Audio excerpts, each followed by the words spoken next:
Welcome to Path of Exile 2. It's kind of muted.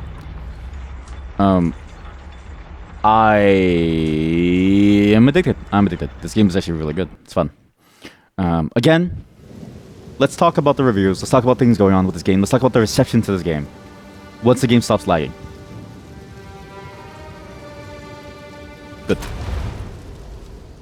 This is Malsuk. I'm sorry, Malsuk, the actor. I'm sorry. The name was there. How do I explain this? The reception to this game has been fascinating. The reviews paint a picture, a very grim picture of what this game is going for, and on Steam at least. And I think it's a very accurate depiction of what happens with a game like this that is a sequel, and what happens when you change a sequel so fundamentally from what it was before. What I mean by that is this: the game. This is not Path of Exile as you knew it. It's a very different type of game. Like, it's Path of Exile, but it's also its own flavor of Path of Exile. This is a much more action-oriented Path of Exile. And you see this. A lot of the negative reviews talk about how the gameplay is not the way that it was before. The complexity is different as well. It's a different type of complexity. I don't know if it necessarily is lacking in terms of the overall depth and breadth, but it is different enough to call it different. It's more action-oriented. The controls are very different. I tried out the mouse controls, and honestly, the mouse controls are really bad. Fundamental issues with it that are very, very annoying. The biggest one is that you don't immediately stop to cast your move or something or like to stop moving when you let go of the click. Unlike, strangely enough, the way that it was before. There's no move-only binding. Basically, this game is made for WASD. It's made for a more action-oriented style of gameplay. And it's actually genuinely harder because of that, because the encounters are tuned around this as well. The bosses and what they do, you have to actually dodge them to a significant degree to survive. It's a very different game. Now, is this a good thing or a bad thing? It's not bad, but it does feel different enough to say that this is not really a Path of Exile 1+. And it's important to recognize that, because I think a lot of people have this feeling of like, oh, it's Path of Exile 1+. It's not. It's Path of Exile 2. And I think what we're going to see for a very long time is this reception, because people are going to look at it and go, well, what was the point of it? But you got the same thing when people moved from Diablo 2 to Diablo 3, but even from Diablo 1 to Diablo 2, like, you got the exact same feeling. It's just hard to change what you want to know. Very hard. You will say as a rogue player, you don't see the difference since you never had HP anyway. That is fair. Like, some of the classes, especially the way that you play, and like even your personal skill level, it's gonna change how you feel about it regardless of what you do, right? So no matter what, it's sort of the same thing anyways. But yeah, that's funny to say. It also feels really good to play on controller too. See, I didn't want to try it on controller, but I was kind of worried. Just because I hate setting it up. B, I'm not really good with controller controls, so. But it's glad to hear, because with the way that it seems to control, it does make it seem like it should feel good on controller. My only concern is like how many buttons do you have and how do you access all these skills? But especially while you're moving around, I guess there's enough on just the triggers plus the face buttons, right?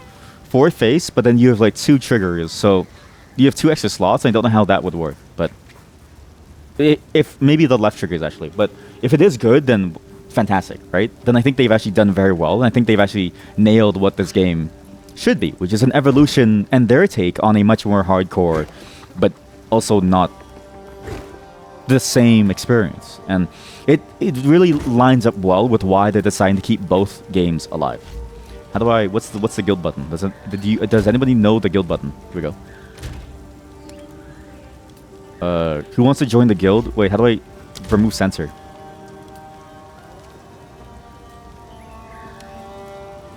How do I remove the sensor? Why is there a sensor? I am an adult.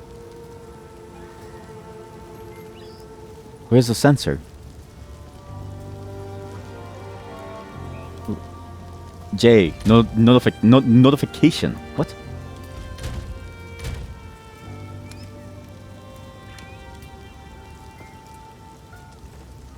Interface? Top. Enable. Oh, thank you. Okay, who wants to join the guild? Eat shit and die. Or eat shit and cry. What? Who wants to join the guild, eat shit and cry, or the Migos? Let's see. Let's invite Mint. Welcome in, Mint. Welcome in, chatters. Welcome, welcome. We'll add you guys. Let's go. Let's eat shit and die, everyone. Let's eat shit and die and see how it goes. You found my tools. Oh, this is wonderful. Now I can set up a proper bench here for you. Now, I am curious about how the guild works, if it's the same as in the first game. But also, when is a good time to party up and stuff? Because co-op play has always been interesting in these games. So much of your experience is going to be playing alone. And then playing in co-op almost feels like you're divvying up and making more complex the general flow of things. You can't wait to finish the campaign and then make a hardcore character to die. That's the thing that I was thinking about too, is do I want to go towards hardcore as well? Because it does seem quite interesting to try it in a game like this. Because in PoE 1, the way that the mechanics have rolled out was... It felt more like if you didn't build well and you were locked into many different types of builds and you had to suffer through it, that you didn't have many options to dynamically control whether or not you died except for movement. Here, it's a bit of the same. But the movement is a bit more complex, and so it lends itself a bit better to the feeling of a hardcore experience, I think. Though there is one thing that I did notice and that I recognized after last night, thinking about the gameplay experience. A lot of enemies have one-shot attacks. A lot of enemies have one-shot attacks. Even with minions tanking it, like if you don't know what you're doing, you will get one-shot. The danger is extremely painful. Just so the guild can see the notification of your death in hardcore. Wait, does it actually? Maybe I should have made a hardcore. For what it's worth, my name is Latus. Latus. I appreciate the rest. Hey, Latus, what's the latest? Everything I know, it's all gone. It isn't worth much, but take this. Perhaps it will aid you.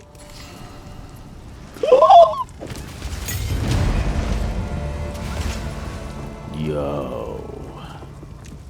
Shit, I need intelligence. Fuck. Wait, zombies are short-lived? Oh, man. Empowered skills, but a number of stats and modifiers apply specifically to empowered skills. Yeah. Frost mages are infinite, and they do an icy explosion. It's interesting, because I see the dichotomy of summoning now, right? So this is the thing that I've noticed since last night too, was for summoning, your permanent summons require a spirit. Your impermanent ones require mana. It's sort of the difference in why it works the way that it does. There is only one thing for certain. Count Geonor must die. Geonor? Ordered the guard to round up everyone in the village, and when we resisted, they burned it to the ground. Oh, we have to kill the Geonor. Your game crashed. Oh yeah, be mindful of that, yeah, because I've heard a lot of crash reports for this game. Even on like very high-end hardware, I've heard it can be hit or miss. I'm very lucky in that regard that my playthrough has been basically spotless. But I've heard a lot of annoyances from people who have been playing, so... basically, what I'm trying to say is get shit on, I guess. Let's kill Urvig, the Rotten Druid. I never killed him. I kind of want to kill all these side characters, because I'm curious about what these bosses are and why you would want to kill them. Let's kill Urvig. A Rotten Druid. Now, again, my character class is interesting because summoners are a bit odd in that summoners break a lot of the game's flow. It's just the way the summoners work. They always break the game's flow.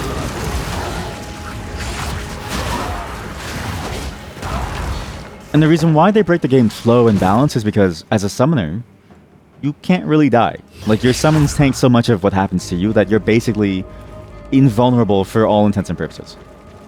Now, this has larger impact on... I swear this is like a secret zone here. I feel like this has a fairly large impact on the enjoyment of certain classes. I've heard monks are very, very difficult to get into because of how complicated the gameplay base is. And then trying to make that work across everything that you do as a monk is actually not easy.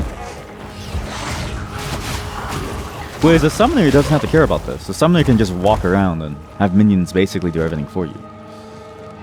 It's a very fascinating... There's something in here and I can't reach it.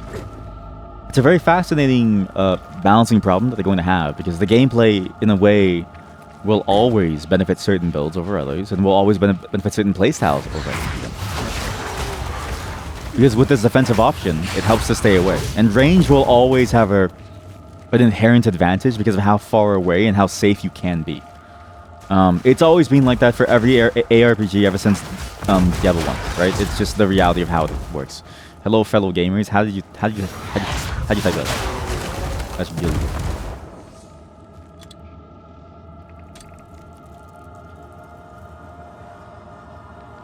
Hello, fellow gamers.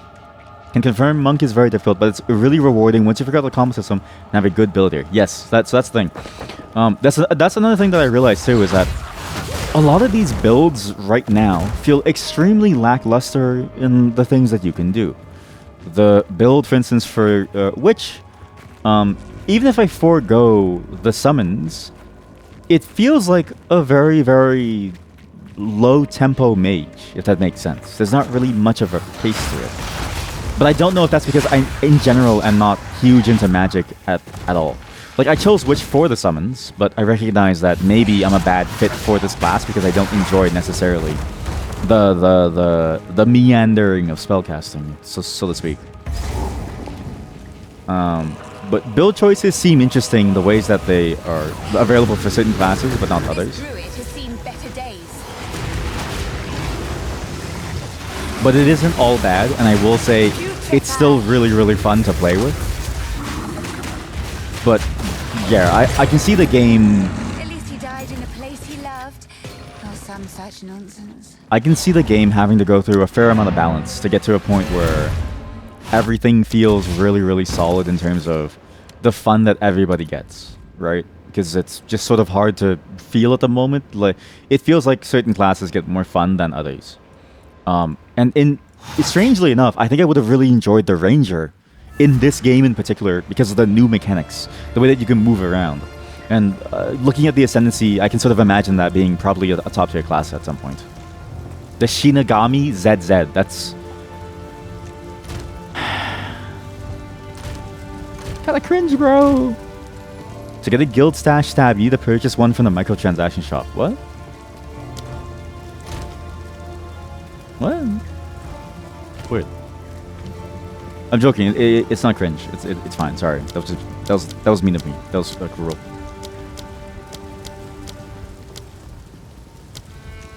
I have Withering Presence. Oh, this is another thing too. This is not a filter. So don't believe this. This is not a filter. Okay? You quite literally can just go to all gems, and as long as it matches the... This is the problem, is that this system is worse than what they currently have in PoE 1, which is less descriptive. In PoE 1, when you hover over a gem, you get a plus or you get a check mark or like a red X if it doesn't fit or if it does fit on some item, okay? The way it is now, you need to read the tags, you need to read the description, and then you need to hope that when it says hits, it also works for your thing, and then you need to figure out what the damage type of your thing is to know what will affect it. For instance, poison applied by supported skills also breaks armor, right? But these guys only do poison on the skill cast. I don't think they do poison on their auto attack, because I think their physical attack is a physical attack and not a poison attack. So like there's some problems here, but what I'm trying to get at is that you don't need to follow this. This is not a filter, so you actually miss out on options. There's a lot more options. There's a hell of a lot more. They just don't show it, and they don't know why. It just seems stupid. Like, what's the point of having a filter that then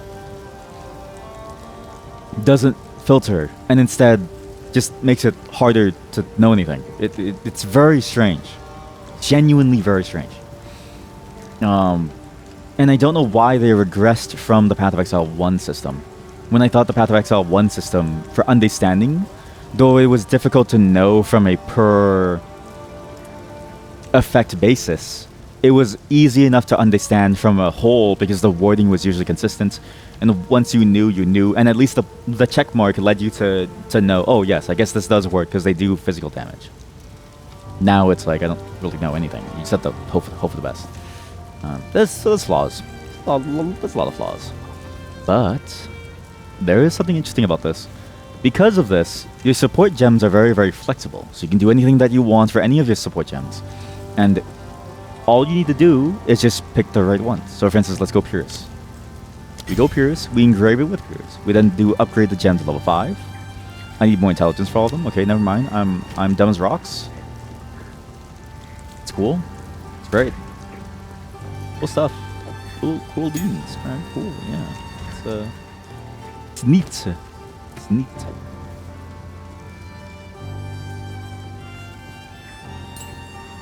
What? Oh, what? Why does it show here? Wait, what? It shows here. What? Why doesn't it show in the other screen? What? This feels absurd. You shouldn't. It should show in the other screen. Why is it showing here? It's almost too late to show it here. What? I don't. What? What?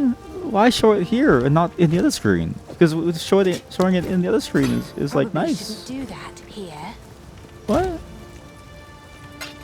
Still, yeah, there's some issues. I need 5 more dexterity to run a scatter shot plus a purist build on my archeries. But you see what possibilities you have. So now the fire damage doesn't actually need to go there. And in fact, I can even go fire damage on something. I don't have anything. But if I could summon an arsonist too, then I could do that as well. So yeah, issues. Also the well thing, I really don't know why you need to click on the well every single time. It just, honestly, it's just a waste of time. Just small things like that I wish they just skipped ahead of. I need that chest. So again, not perfect. It's early access. That much is certain, but you kind of wish they nailed some of these details. But they're minor enough that them nailing it or them not nailing it right away is not a detriment, right? Because it's not going to be the end of the world. What's more key, I think, for them to nail, and what I think they've nailed, is the core gameplay experience. At least for now, in these early stages, it feels pretty good. But as we get deeper and deeper, I'm curious to see how it evolves, right? Because again, we're playing a fairly simplistic class in the sense of it's very hard for us to be in a bad spot. But as you get deeper and deeper, how does this eventually shake up for every single class and every single build? What happens at the end of the game, and how many different mechanics are available for you even at the end of the game? For instance, is there such a thing as something like mapping? And if there is, how long does it take for us to get to mapping? If there is there such a thing as, you know what I mean? Like, it just gets complicated.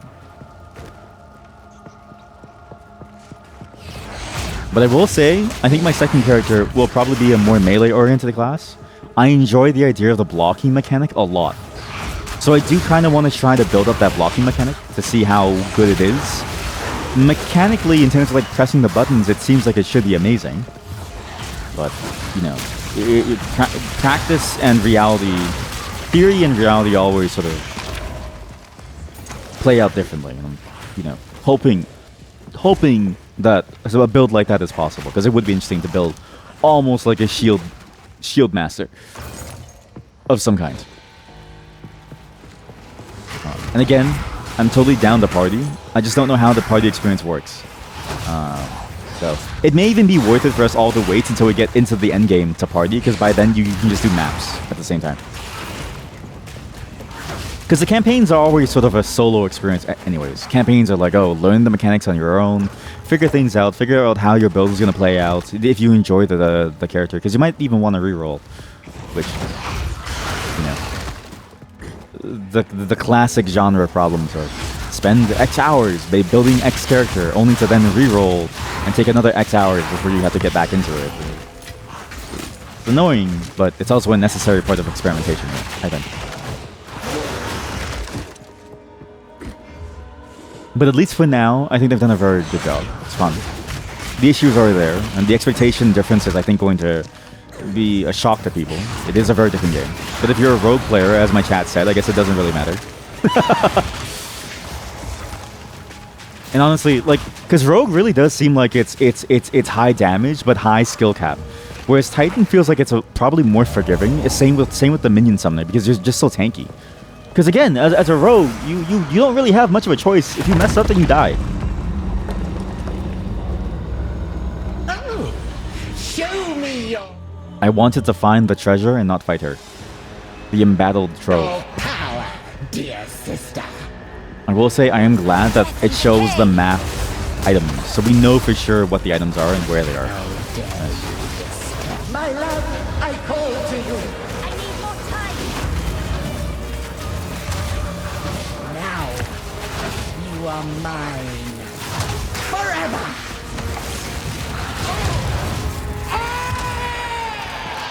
I don't know why I did that. I really killed her. I just remembered who she was. Cemetery of the Eternal. What? No. No. Wait, maybe this is. Am I even in the right place to get this? Yeah, Cemetery of the Eternals. Ancient Ruin. What? Tomb of the Consort. Yeah. Where's the chest?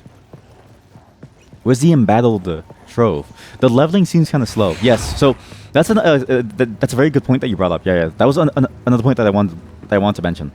It seems like they slowed the pace down dramatically. Like, not only the gameplay mechanic themselves, itself, but also the pace at which you as a player progress through it. I don't know if it's because of the difference in like almost the evolution of the game. Like in Path of Exile 1, the knowledge and sort of the things that they do to keep it fresh are all injected as part of the campaign. And so let's say they introduce like a new mechanic like a ritual, right? You get to do that as part of the campaign, which gives you access to more experience and stuff too. It sort of like snowballs you very, very quickly. And the campaign, while long, if you know what to do, it's easy to speedrun through, especially as you now have more experience available to you. So I don't know if it's a consequence of those systems not being available, except for just so far ritual. Because right now, this feels like an Act 2 type of deal. Or if it's because the experience really is slower, but at least for now, the effect is the same, and it does feel slow enough that tangibly you're going to spend a lot more time building up your character. And honestly, it does feel like a drag, because I would rather get to the fun part now. Nice. 7 to strength, 17 to armor, 10 to strength, with good cold resistance and life. Sure, I lose the armor and the other resistance, but oh well. You also don't like the new map. You never know where you are at or where the quests are. Yes. So that, as well as the UI delays. Like, I'm used to pressing M for a map, which, you know, normally wouldn't be a big issue. But now you press M, it's like that weird delays that has to open up the entire system. And it's like, I don't really care about seeing the shop. But even if you open up the map, it doesn't really give you much information necessarily about where the zone is. And you can't expand this map. But like, I haven't found the hotkey to expand this map to look around it. Which I don't think it's going to be a major problem, because these maps seem fairly small, but it would be nice to expand this map specifically, the instance map, to know where I'm going to see what spots I've missed. Because if you stand right here, you can't see that bit. So yeah, I do agree that the map, it feels like a downgrade in a slight sense. But I don't recall if that was there in the first PoE anyways. In general, it's hard to sort of think of the experience, because once you play PoE enough, you kind of remember where things are, at least in the first one. And so it never really bothers you when you don't have it anymore, if that makes sense. Putrefy. But it does definitely feel worse. But see this? I don't have to engage with that damage that this enemy is doing. I can just tank it with my minions, and so I don't ever need to deal with the punishing difficulty from a safety perspective. Like, my experience must be so different from someone who's playing, say, Monk or something. Yeah, not perfect, quite a few issues still, but we'll get there eventually. What I really want to do is I want to find a good skill gem to increase my minion damage. So I have Scatter Shot and Pierce, which is good for the ranged ones. They're bow and not crossbow. And I can have 3 archers eventually once I get 5 more decks. What I really want is something for the Persistence Aura as well, because I have a Persistence Aura around me that does something. I forget what it does. Yeah, withers enemies in my presence, which lowers increases their chaos damage taken. I want to get an aura. I want to get a support gem onto that skill that isn't Clarity or Persistence, because both of these are shit. for my build at least, I want it to do something more than that. What level am I? I think I'm 14 or 15. We played a fair amount last night. A fair amount. But I know there was one that was like, oh, you heal over time, like 1% of your max health, which seemed pretty good, honestly. It's not the craziest, but it might be doable. I'm also curious. Oh, can I ask what kills which reserve spirits? Shit.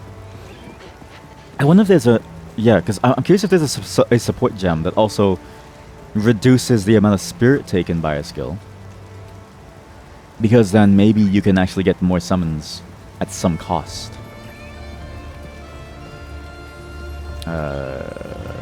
Leading, scaling, more attack speed, maybe. +1 to limit, but then the minions have limit. You suck a minion off of you. Hit with support skills, Lumina. Projectiles for support skills, Pierce. Yep, I have that. You grant additional charge. Only if it already would have gave a charge. Increase accuracy, no. 3 rage and melee hit. What? Gather shots. Shockwave. No. Unleash. Huh? Their effect reappear when you cast. Deal thing, the less cooldown recovery. More stun threshold, withering touch, withered lasts 4 seconds. No. Supported skills inflict on withered with hit. Skills have short, perfect timing window. Oh, for channeling skills. Vitality. Wind wave. Trigger wind wave when stunned while using. Wait, this is amazing. It knocks back enemies if you're stunned while using it, but it's always available. Again, I don't know if this will work in my persistent skill because it doesn't show the pop-up. I have to engrave it, hover over it, and see if it does work. And it doesn't work, so it was a waste. And you can't re-engrave it, it's too late. It's just stupid. Do I have an extra Spectre around level 10? An extra Spectre? Oh, like a summon? What's like a Spectre, do you mean? I guess like what's the Spectre thing that you're talking about? Think of me as the dumbest witch you've ever seen. What? Oh, salvage items with quality or socket. Oh, it has to have quality or socket. My main hand or mace thing that gives me spirit. Oh, I see. And then this thing that also gives me the skill to like summon something, right? I think it's just based around the level of the skill on the item itself. Because when I went from... I think before, I was able to get 4 warriors, but I don't know how anymore. But at least for now, I think it's just tied to the level of the thing, and hopefully, I think the cost automatically works. But I don't know. Because at least so far, I've only been able to get the bonus, like a bonus melee minion once. And I don't know how I did it before, so now it's gone. But there's that. Yes. That is one thing that I've been trying to do. But it seems hard to get anything to pop almost. Like it feels difficult to know when something will pop and give you something, if that makes sense. You had an idea to offhand the Spectre so you have the spirit to make summons. I wonder if you can offhand it, right? Because do monks have the ability to offhand more? I'm curious about that. Because at least for me, I can't offhand this. It's a main hand weapon for the witch. So I can't have like a spellcaster plus this. It's just one or the other. I'm curious if you can, because if you can, that's kind of cool. Let's go to the ancient ruins. There's a chest there.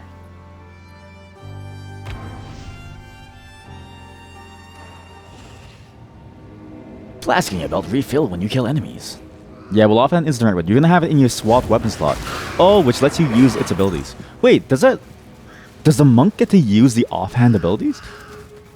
Holy shit.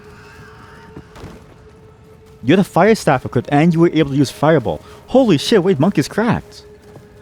Yeah, cause for the scepter, as soon as I unequipped it, it didn't allow me to use the innate skill, which was the summon. Putrefy.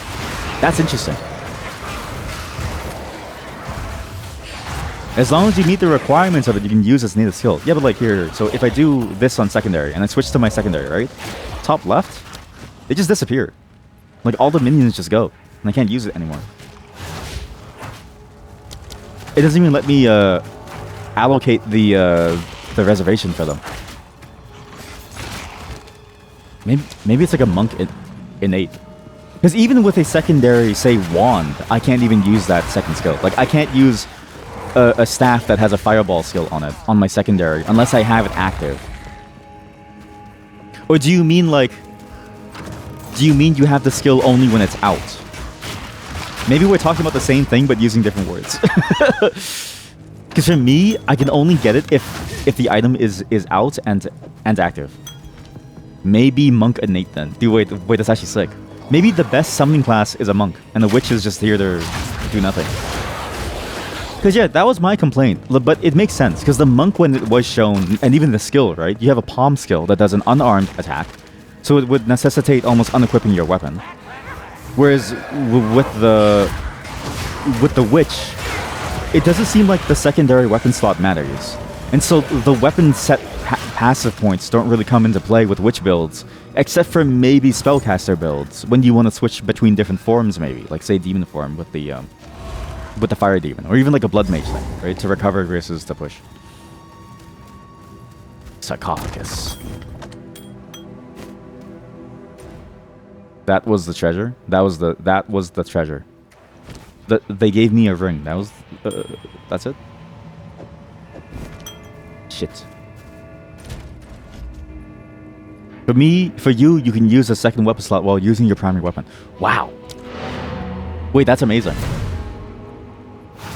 That sounds like a good reason to play monk then. That's actually really cool. I wonder if the warriors like it too, because the warriors seem to have stuff around doing that as well. Hey, look, Oakham County. This is done. This is done. This is all done. We go into the manor ramparts. It's the gallows. Oi!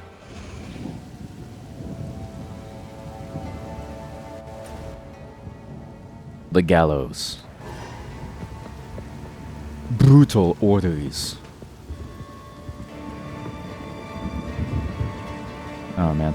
Well, I mean, I guess I'll tweak it at some point, or maybe I'll find a better build for it. But for the witch at least, you do need explicit hard building, I think, to make the weapon set passive points useful for you. But it does mean too that, or at least early on, it doesn't really give me much of a benefit. Though, then it begs the question.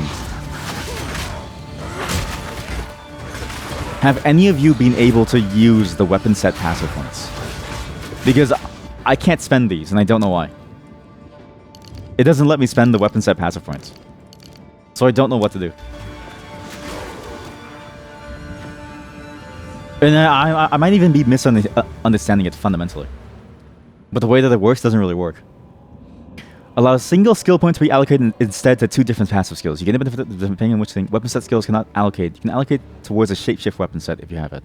Like, where's the weapon sets? Yeah. Because it's weird. I can only allocate on the things that are on me. You haven't gotten a weapon set point. How early? How early is everyone? Level 11. The other chatter died. You believe those are on the outer edges? Oh! What the fuck? Wait, really? Oh! Wait, no, you're right. I think you're correct.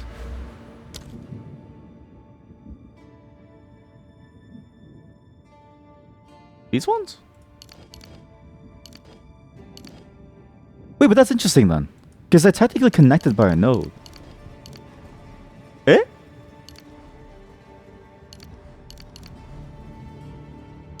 Huh?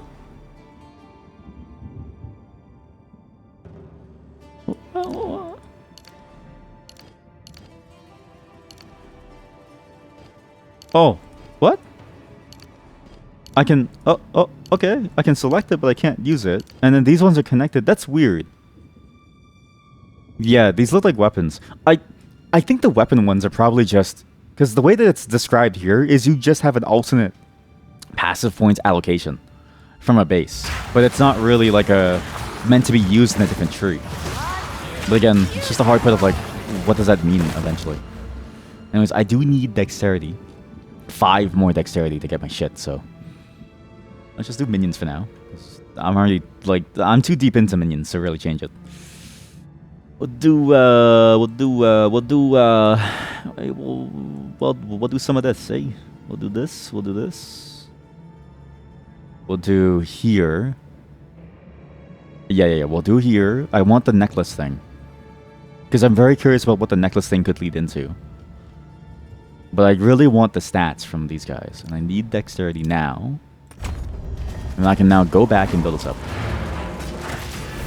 Yeah, what I'm gonna assume here is that the weapon sort of like looks of the points are probably just regular passive points. And it's specifically, maybe the weapon set passives only come into play when you finish your normal tree, which would be confusing. But the way it is now doesn't seem to work, so who knows.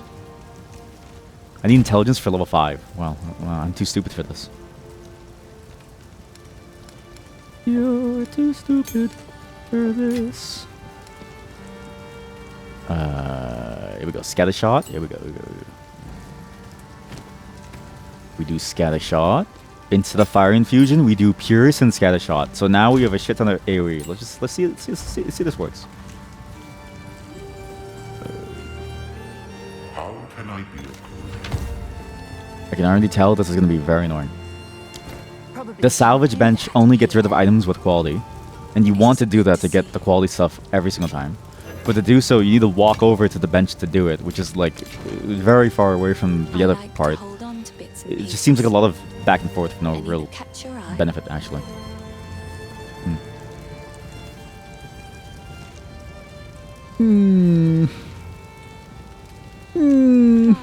I need more intelligence. And also, the loot song just doesn't play, so very sad. Very sad. But now we have some archers. So good archers too. They pierce and they scatter shot. So it should be nice. Look at that. It's like having my own mini rogues. Oh heck yeah. Who needs to play a rogue when you have a mini rogue? Let's see if we can get to the gallows.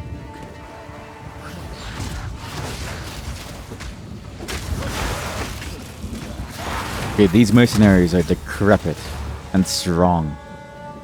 And my rangers died. Why? Death and decay. Oh, they died to the poison thing on the floor. See, this is why you really do need revive speed to really maximize the efficiency, I think.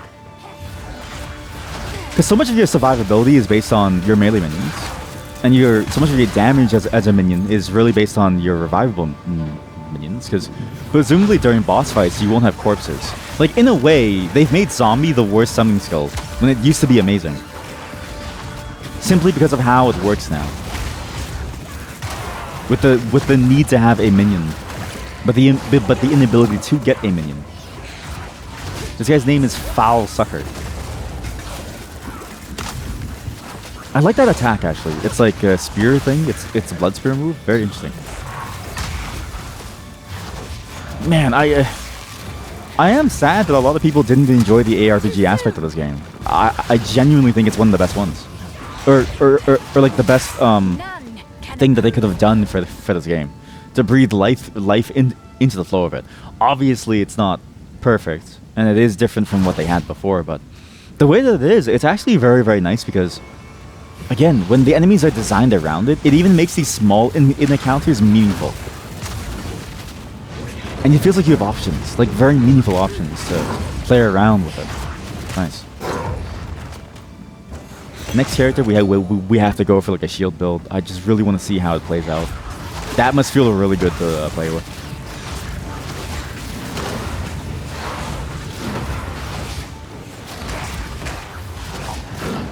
Spellcasting really does feel lackluster though.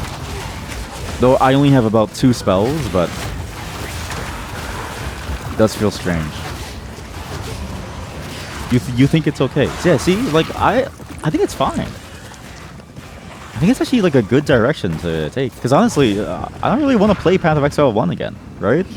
was fun for many years, but you don't want the same game over and over. You want some differences, some interesting differences that make you play and think better. And it means that they can have more complex encounters that aren't so easily countered by just movement speed, which it still will be. Movement speed will still be king in many ways for survivability, but it also means that they can make it harder without being too crazy about it. UI is iffy? Yeah, it's very iffy. Well, not even iffy. I would say the UI in many places falters compared to PoE 1. There's a lot of hidden information that they don't surface as well as they did within the first game. And then even the clarity around a lot of this UI is very strange. These slots down here, very odd to see. It takes up a lot of empty space, so you can't really see much of the screen. Although, like, sorry, so you can't see as much of the screen as you could have. A lot of the colors and stuff are very, very difficult to parse through for skill icons, but that's sort of natural, I think, in the general. Enemy visibility for what type of enemy they are. I don't know why they dropped the blue or the yellow glow from enemies. It just doesn't make any sense to me. Thank you for dying. Thank you for the support gem. Sorry for if that hurt you. That's kind of funny. Not funny. Sorry. Yeah, there's just a lot of interesting things that feel odd. At least let's get some vitality. This can go into my Withering Presence. Now I regen 1% of life per second. The map, obviously the map has issues. It's not the worst thing ever, but I do agree. That doesn't... Feels like they missed the mark. But it's close. It's close. I think it's close. I think it's going to be minor changes that really make it better. The least of which is surfacing information at the right times. I don't know why they hide so much behind different layers and different contexts. Do I have a free weapon to trade with you? Yeah, sure. How do I trade? Can I trade from far away? Visit hideout. Wait. I don't know what this does. Okay. Okay, so we're... Okay. You don't have a hideout, right? So what happens if I visit your hideout? Does it break the game? The player has no hideout. Imagine not having a home in this economy. Where are you? Wait, how do I trade with you? How do I trade with you?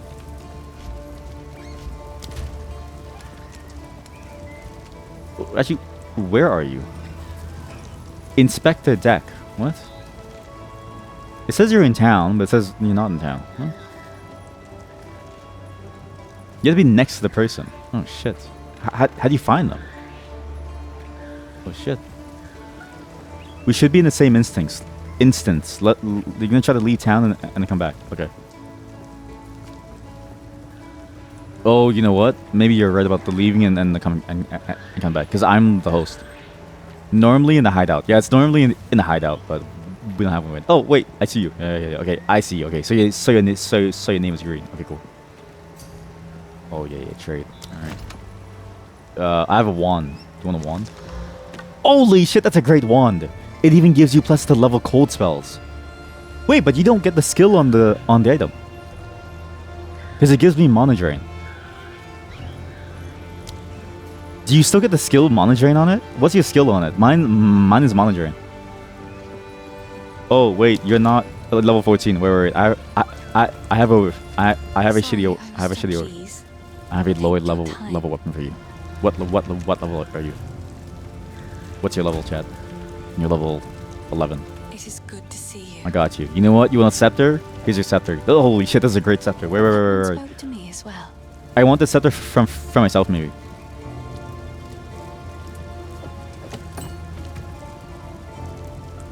Never mind. You can have the scepter.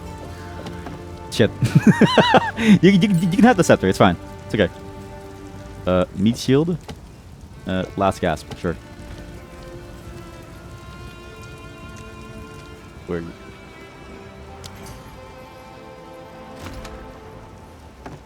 Okay. In the trade menu, it doesn't give me skeleton minions. Is it still skeleton minions for you? See if that works. Well, I'm actually curious. How can I be of How can I be of service?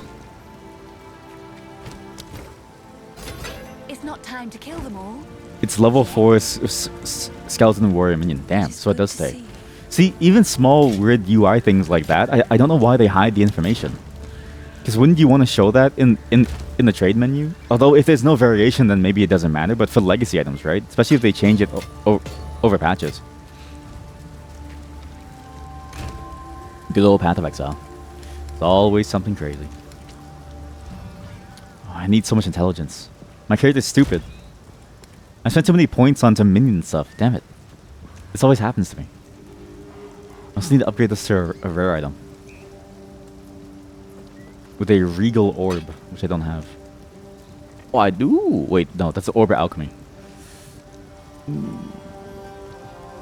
need more orbs. Alright, so what's the experiment, chat? Let me know. What is the experiment? Because I'm so curious. What is the thing that you found or you wanted to like try? Or was that just a ploy to get like a free item? Like, I'm gonna trim your armor. Let me trim your mithril in RuneScape. Was it that? That I get scammed by my own guildmates? POV. Guild reflects streamer.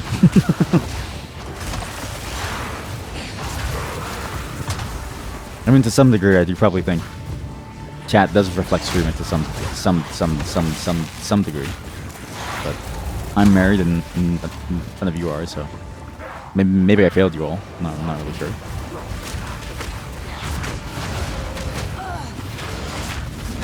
Ow. I really should have focused on maybe not last gasp. I don't think last gasp for the warriors is good. The warriors can go for something else. They really need a different thing for them that increases their resistance, I think. Which is going to be the resistance gem, which I should get at some point. Count's orders. soldiers of Ogham? Soldiers of Ogham. The outside threat grows ever stronger. Whispers of betrayal. I've upgraded my opinion of the voice acting. Use lethal force against It's honestly really good. Like now that when I had more wherewithal to listen to it afterwards this morning when I was doing the upload, I was like, oh yeah. Or last night when I was doing the upload, I was like, it's really good. It's why I kind of wish the sound balancing was less weighted towards sound effects. 'Cause you get to really hear it. Chime. Here I come, big bad wolf. Ow. Oh, ow. Ooh, iron guard. Please kill the courtesan.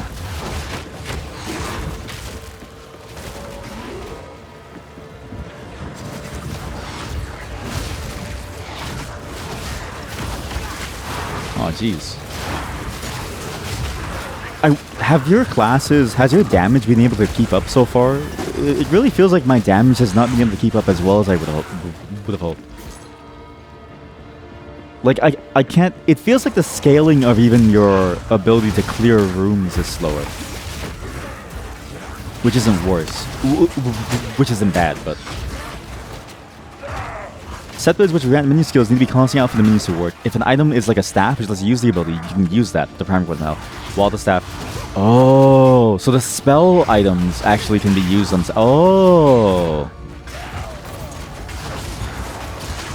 Okay, so it's the same restriction for everyone then. It's not really a class-based thing. That's actually... That's good to know then. So, I should equip like a secondary weapon then. Well, what I'm curious about is like, when you use that secondary weapon, does it pull out your secondary item? Or do you still get to keep your primary item equipped as you use the skill from the secondary? Because when I was doing the punch skill, it seemed to unequip my item to go to weapon swap 2. It pulls out the secondary to cast a spell. Oh, and then I'm assuming you would lose the minions as you cast it. And then when you swap back, they would come like that. Dead. Keep digging. Interesting. That does represent an interesting issue of like, if you want to continue down that path of doing what you were doing. without losing the minion, especially because the melee minions are pretty important for tanking and keeping the rest of your minions alive. Because the trade-off is like how much power they have. I can imagine that being a very, very difficult choice to make. But it's also the build complexity, right? You do more base static damage or like burst damage for a moment. You lose a bit of tankiness for that one, maybe 10-second period. Then you eventually get it back.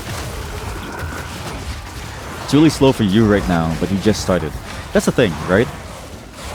I'm hoping it gets faster over time, but not really sure if it does. You need to gain a weapon set point for the next experiment. You know what? I'll help you experiment. Should I stick it up my ass or what? Like, what's the deal? Is it like suppository style? Like how do you want me to like how should I do this? How do I execute? I need instructions. I need instructions. It's already up my ass. Hold ankles and cry. Oh. Chapel of the Fallen. Of wax and wick he was cursed. The Psalm of Madness. First ones, hear our laments. Sanity recedes ever further into the dark.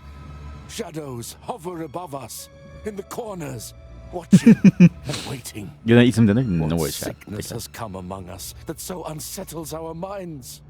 It sits, poised to strike. Ah, emotes. Nowhere is safe. Ah, beautiful voice acting. Honestly, What a it's so good. delightfully sacrilegious Oh no. creature. What a delightfully sacrilegious creature. Candlemas, the living rite. It's a living monster. It's alive! Wither away. Wither away! Oh.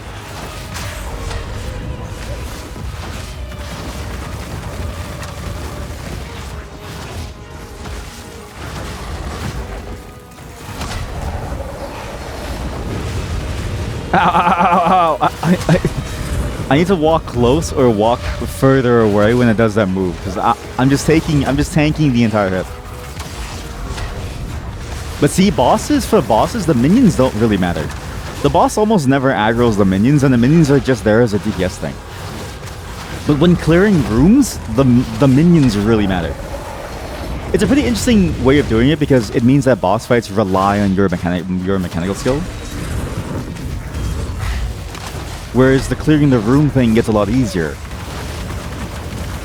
Although sometimes it helps if the boss has a projectile, but not always. Ew. My timing is so bad. I recognize my timing sucks. He died. Candlemas's essence grants 20 to max health. Hey, eat that. Should I have eaten that? Fine. So, what? Was that an optional boss? So, is it that some optional bosses are never seen? Oh, never mind. It's right here. Sorry. Sorry. Yeah, I'm not a big fan of the sub-map. It's a bit confusing, but it makes sense because it's how else would you display this three-dimensional multi-level map? Maps were never made for a three-dimensional world. Maps are made for a 2D world, honestly. Literally. I need intelligence so badly. I need intelligence. I need to be smart. I guess here's the thing that's interesting. What if you can get int in other ways? Like, what are the odds that I get intelligence from my items? Strength is nice to equip things, but I need intelligence for level 5 skills, and I need 37. But how easy is it to get intelligence in enough of an amount on your items in order to make up for that difference? Because if you can do it through items alone, you might be able to just put your attribute points, again, like normal PoE building stuff, into the things that matter to you, which is primarily your damage. Let's see if I can do it. we're gonna go back to town and do some item crafting to get to level 5 skills. It's really bad though, I think, because it locks me in, but minions are at least easier to deal with because you don't really need the stat points to do damage, or like the mana cost, for instance. Like it's not really a major deal, except for cases like this.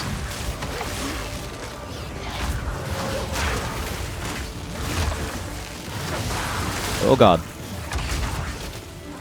Thank god these guys are simpler, but the minions, Jesus, this guy's tanky as shit. He's cold resistant too? Oh man. Because my chaos damage is so weak, it's over time. Another level 5 gem. Okay, maybe it's just worth it to just do the points now.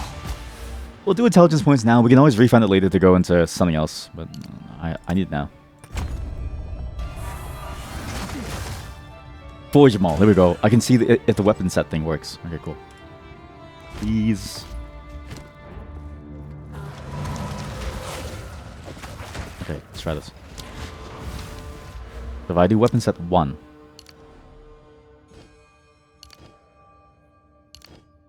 See, like, weapon set 1, I still can't do anything. Even though this is right here. Like, I should be able to do this. Weapon set 2, I can't do anything either. But I have both weapons out now. In fact, I have Mace Strike now, which is actually awful. Wrong skill. I don't know. I don't know. It just doesn't seem like it works. Why do I have 6 archers? What? 6? Where did 6 come from? What? Oh, you know what? Maybe the number of summoned skeletons never changes. And what I saw was a number bug. It says 6, but I have 3. So last time when I saw 4 melee minions, it was probably a bug that doubled up. Probably like an overcount. Uh-oh. Interesting. Interesting. And only when I swap weapons too. As if it's like the old set is still alive somewhere. Are you really alive if you're actually dead inside? You're really dead. But look at that AoE damage.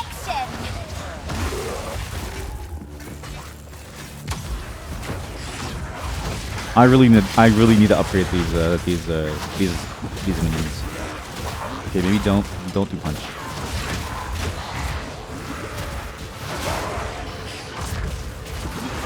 It is also curious to me that the melee weapon didn't give me an innate skill, and I wonder if that would be true no matter what class I'm playing. Like, would that mace have given me an innate skill if I was a warrior or a monk? Curious. But the scepter gave the monk the skill, so maybe it is tied to the type of item itself, not necessarily anything else. Can I upgrade my skills?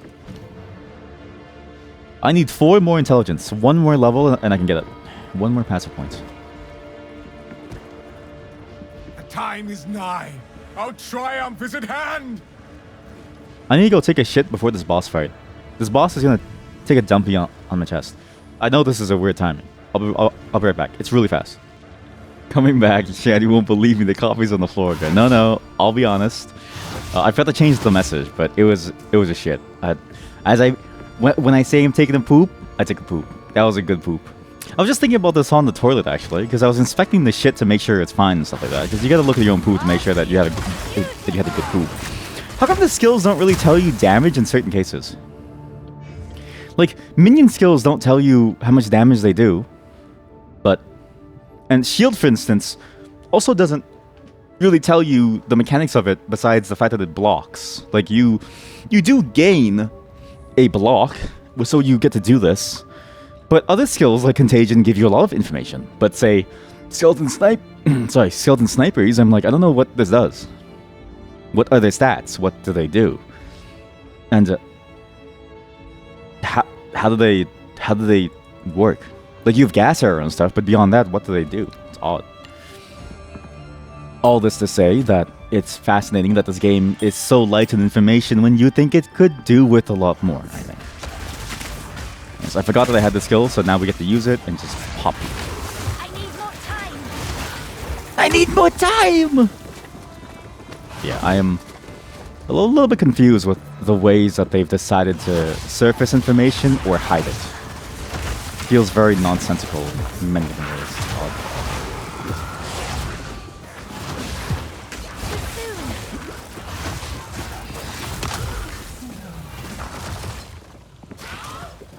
This will always be an issue too. Over long periods of time, they'll just get to the point where eventually they'll make it work. But just for now, feels almost like a mistake.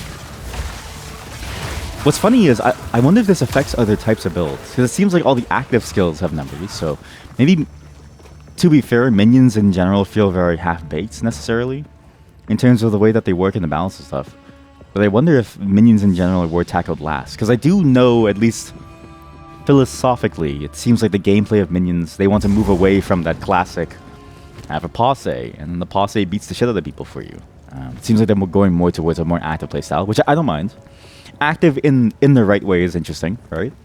In this case, it's pretty interesting. You have different ways to apply effects, different skills that work in various different manners, like the way that the arsonist minions can blow up another minion, kind of cool. But it is a bit confusing to see how different they are compared to the rest of the game skills, at least. Death and decay.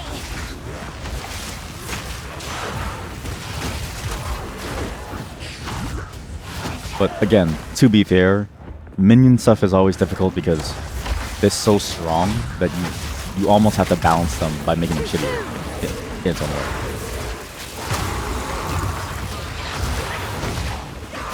Not to say that it's necessarily balanced as it is now. It's a pretty good way to play the game and combo into different things, but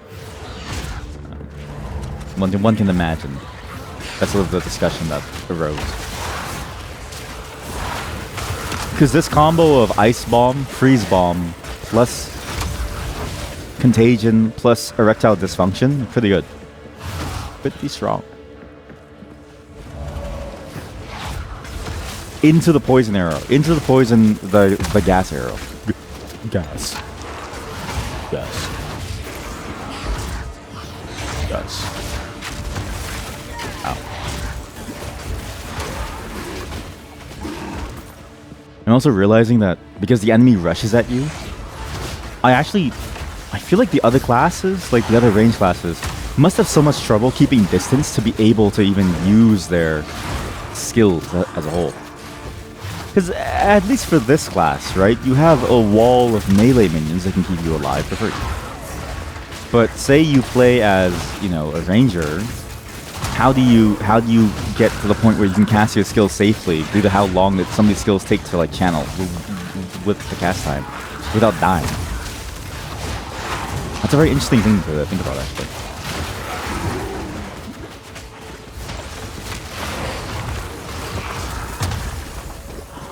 Because that's the thing that stands out to me, is that the cast time of skills is significantly higher, almost as a reaction to the fact that you can cast and move too. More!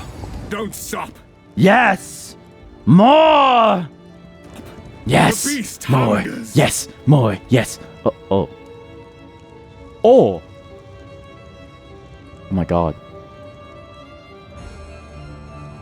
Yes! More! Yes! More! Yes! Give me more! Yeah! Oh yeah, more. Oh yeah, more. We go into the arena. Holy shit. My skeletons are already down here, they're just waiting for me. It's like, alright, let's go. Infection. Ice bomb. 2 more poison arrows, go. This interloper has the power we need. Kill her, and you shall have everything I promised. No noose this time. I'll remove your head myself! Not if I take yours Holy first. shit. What is the count? Count gonorrhea. Easy prey! It's Count Gonorrhea! Run, little rabbit! Ow, holy shit, the range of that side swing is nuts. Jesus. Easy prey! That side swing did 1,000,000 damage. He's very slow though. He's a very slow boss. Except for that one almost follow-up side swing, that was really strong. That one's insane.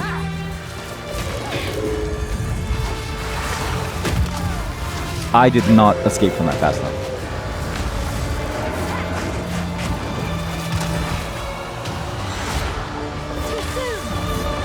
Yeah, this is a good demonstration of like what the game mechanics are. Very good demonstration of the type of active combat that you're going to be placed in.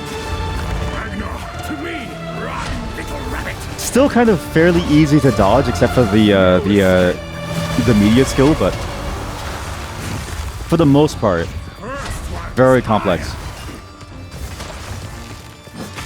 Ow. You'll pay with your life. Oh. Here we go, here we go. Come on. Oh, like that skill. I think you need to see him go up into the air, and then you preemptively dodge you start to begin to dodge the circle early. I think if you wait to see the circle, it's too late. You really need to see it. I think not.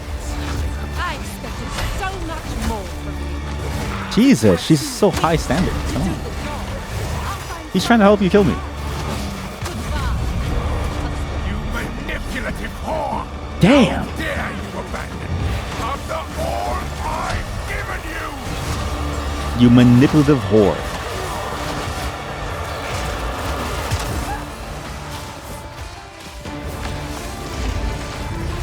He got caught by me. Yo! I will take out your heart! I swear this is like a Dark Souls boss, no? This reminds me so much of a Dark Souls boss.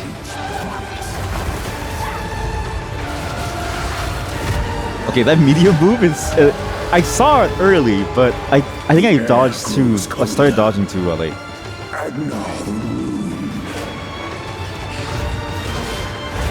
I'm now the Impaler. But this is a cool boss. Very, very cool boss.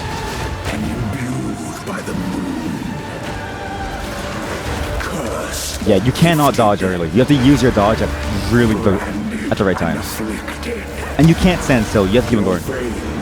What's interesting is that this boss mechanic plays into his dialogue.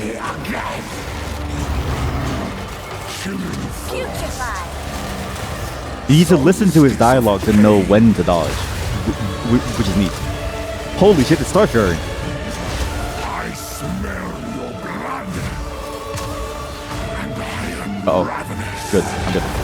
Killing for us. Now. Oh, I got it. Okay, finally. I got the timing well. Good. Solstice of pain. Ow. Desolation. I smell your blood.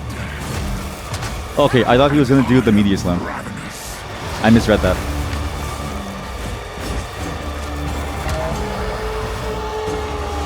Very nice boss fight. Quickens. The eternal impure.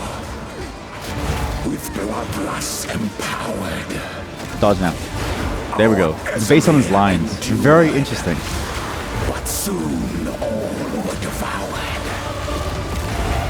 Ow. I'm failing the timing. Death. Oh, I'm failing the direction too, actually.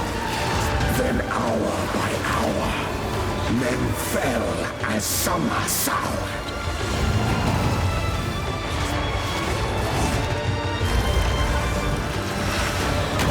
Good, good, good, good, good. Solstice of pain.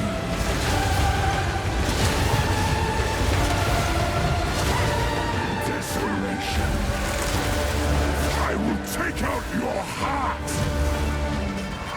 And favor. Oh, that chill is absurd. The percentage slow is nuts. Jesus. Oh fuck, I messed up. Freezing gale. Solstice of pain. Can't go there. I will take out your heart. This is this one. Freezing gale. Here we go. Ooh, okay, good. I actually got it. Okay. Sorry, this is a very good intense boss fight. You are hunted. Fang to They nailed it. Now, too early. Under the moon, the pack suffered but endured, and howled now in tune. No There we go. tales were told, none new, none old, and their endless Okay, final. grew ever stronger. There we go. I get it now. I get his like pattern. Oh fuck, he's a lot faster now. Uh-oh. Desolation. Now what is the difference with his slam move? This one. Oh, it's even harder. Okay, so now it's always there. Frost.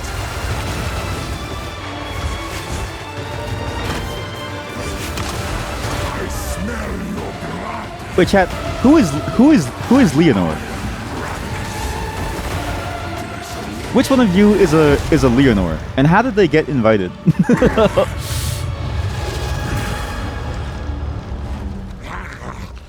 Allow me to clear your mind, if only for a moment.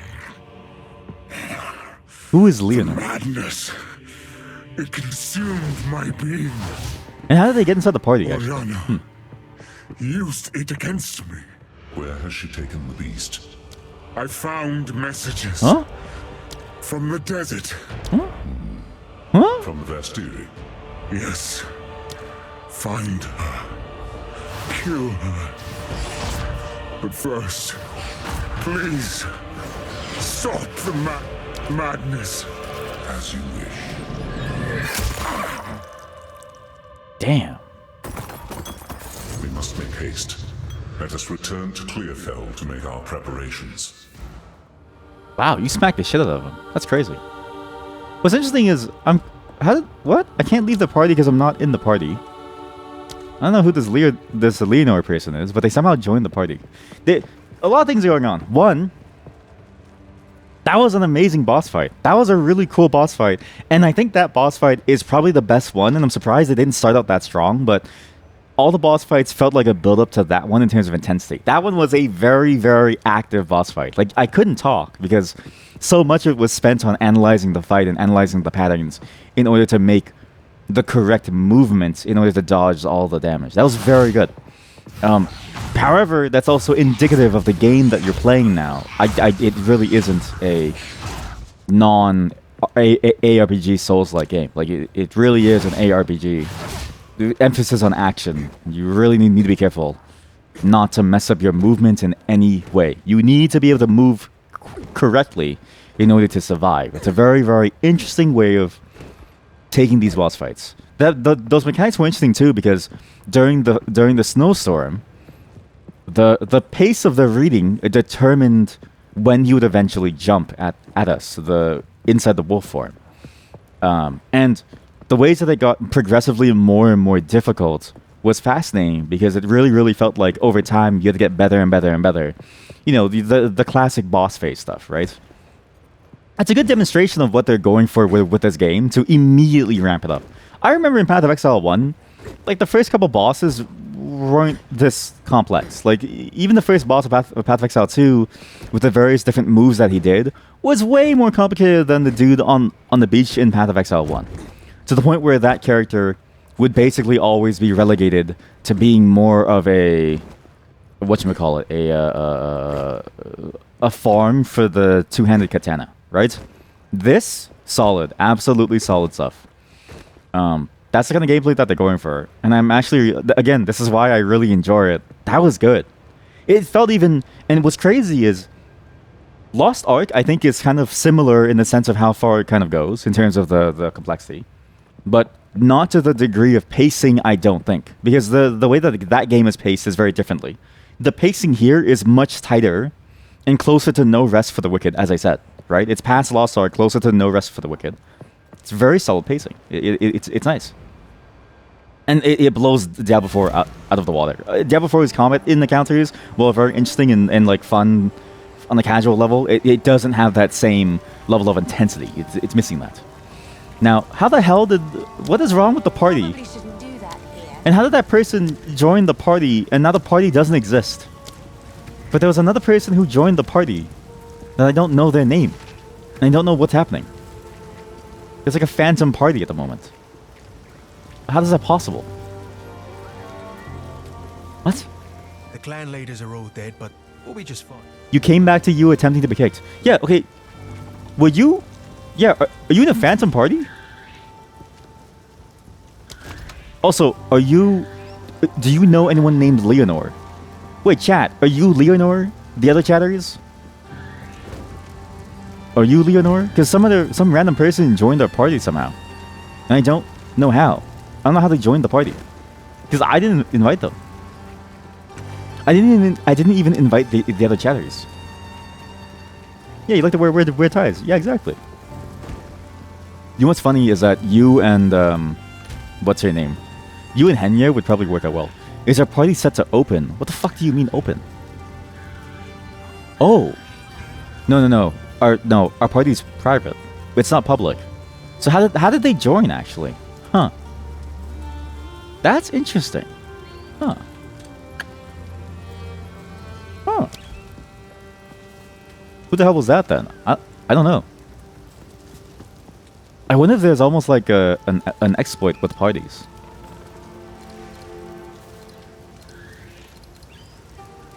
I mean, it's pretty early on that maybe the party stuff isn't fully built out. Who would you get along with? Henya the genius.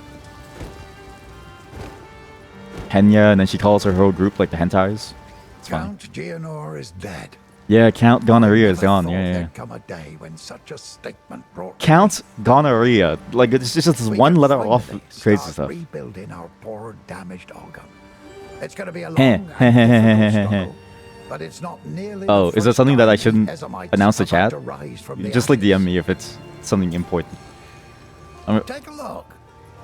Unless that reaction is a more of a yes, we all watch her.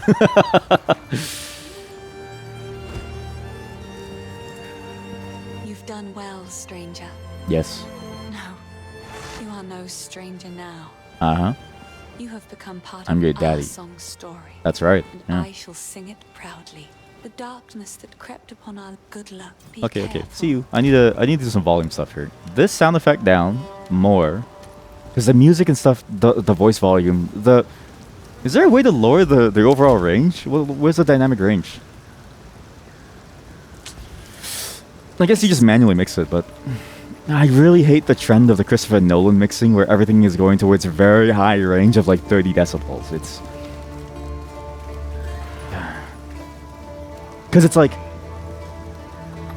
if you have speakers, and no one has a really. Most people do not have a good monitoring setup like I do, where I can hear it and you can't hear it, right? What you end up with is a worse overall experience. IMO. When you have such a high dynamic range. Compared to, I think, a lower dynamic range that's a lot tighter, around like, say, 15 to 10 decibels. Like, it's still pretty loud at the high end, even at like 10, because, again, volume is, logarithmic with how we hear things, right? But the way that it is now, it just feels a little too much, at least in the current game, at max volume for everything. I'll be right back. I need to turn on some lights. It's getting dark. BRB. Okay.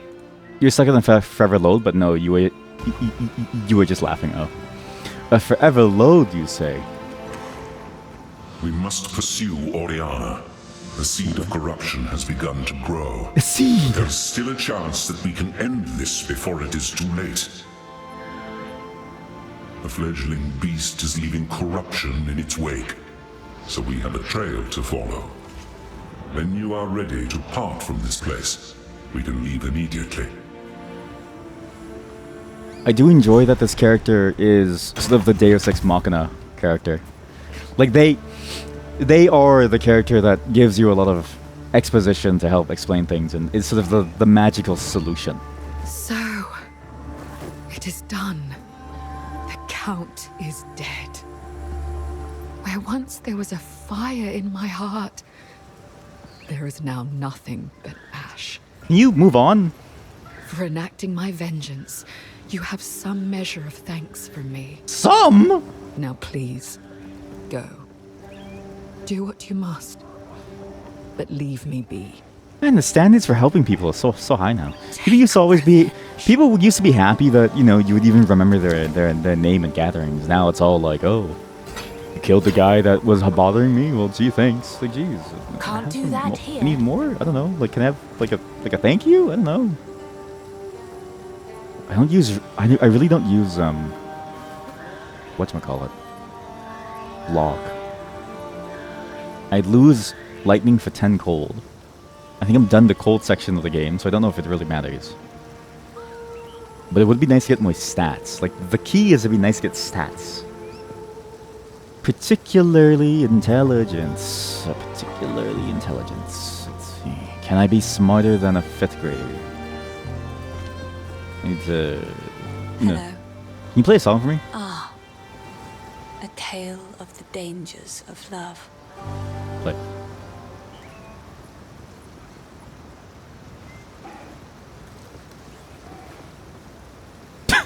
It is good to see you. Broken.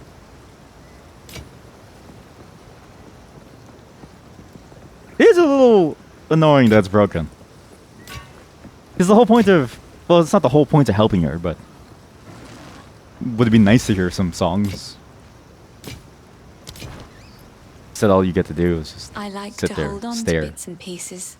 And she just Any that does catch your nothing. eye? Oh, I like this one. Oh. Do you like this one? Is it nice to you? Do you enjoy it? I'm so glad that you enjoy it. Let's go to the next town before I buy things, because there's a good chance this next town will have better items. What have you learned? Whatever you told me. Trail of corruption leads east. So east we shall go. What is... It seems fate conspires to return me to the plains of Vastiri.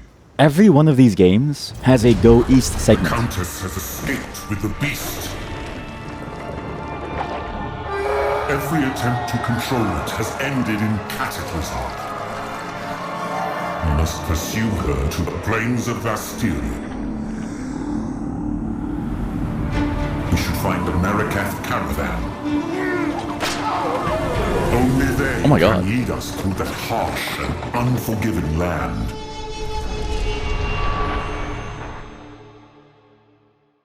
That was the most absurdly... That was like Zoomer pace level of cinematic. It felt like a shitpost video, but for a cinematic. That was very quick. It is funny that all these games have you going towards the east. Like, it's always like the ARPG standard. I need to stop saying like. Diablo 2 had you going towards Loot Golain. Diablo 4, interestingly enough, has you actually going east to go towards the Tree of Whispers. My loading bar isn't, however, should be taking me east, but it doesn't work. It's actually, there's no loading bar. What the fuck happened?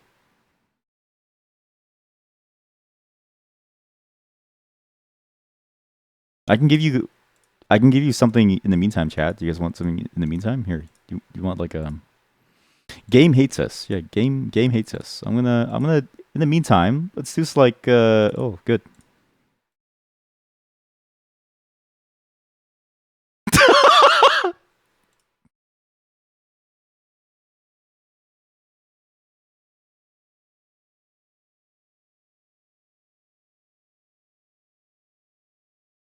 I don't know what happens to the game. I think we're just gonna wait here. We're just gonna have to wait here, and hopefully it comes back. I really don't know why it's gone. I don't know why it's gone.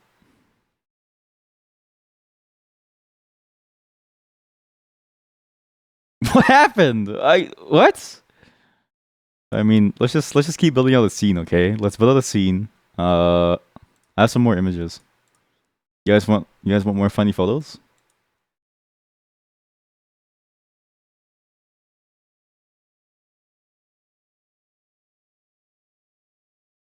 You guys want more? You want more, chat? Yeah, you like that shit? Huh? You like that shit? You sick fuck? Huh? Ooh, I have a good combo.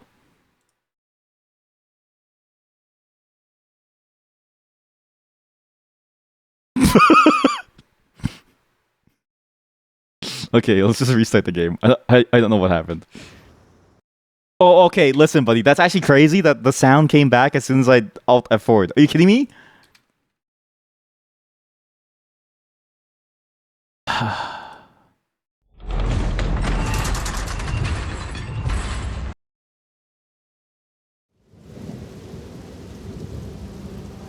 That's funny.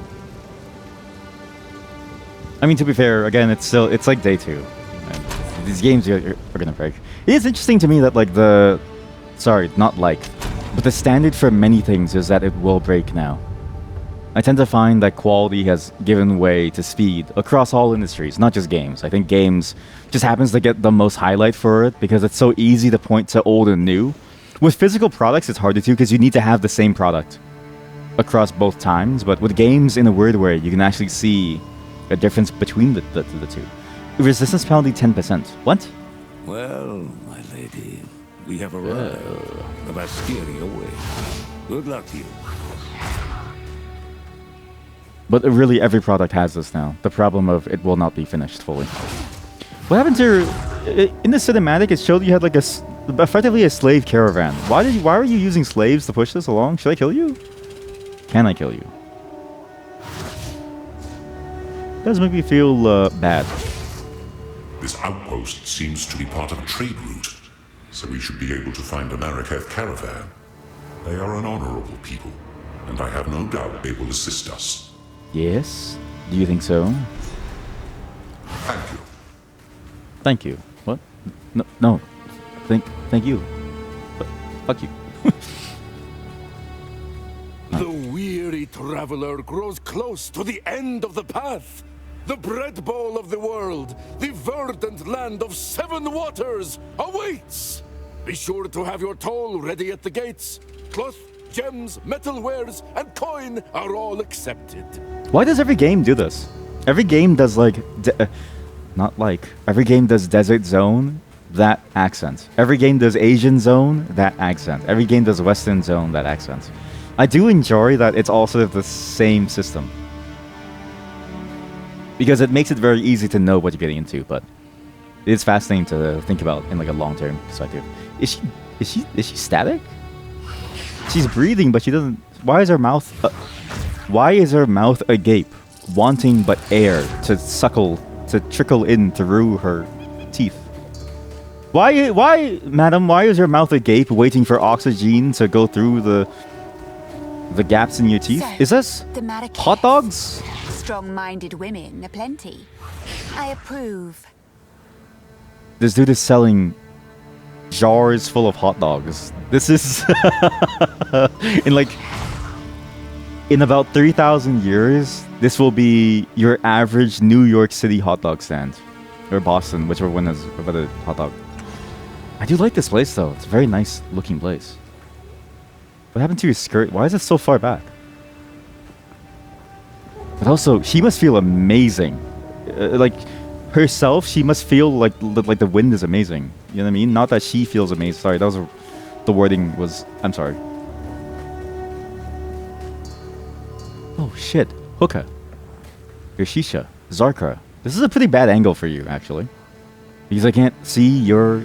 Look, I can't see you. You are seeking passage on our caravan? Yes, We cannot travel anywhere at the moment. Hyenic raiders are harassing a trade route ahead. The hyenas For the time being, we are come. stuck here. The Time to hyenas. show them what I can do. The hyenas. What? Wait, chat. I don't think she's wearing underwear. Huh?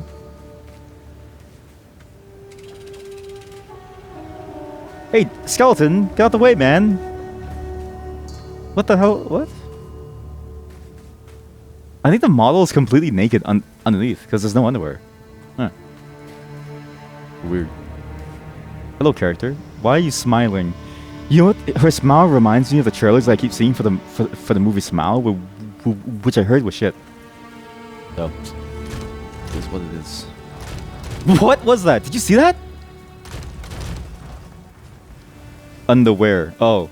Did you? But that was weird because when I when I clicked on the guild stash, I saw the word Kek W appear on top of the guild stash, but it was just the chat. That was weird. It's because the message appeared and then it was disappearing. It was like Kek W. They should make that a microtransaction that you can do a custom message every time somebody opens up a guild stash.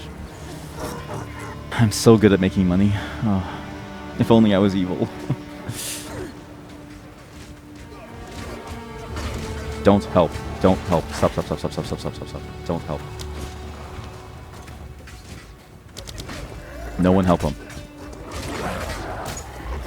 Was there a new update? Why is everyone playing PoE now? Was there a new update? What do I even say to you? What do I even say to you? The guard died?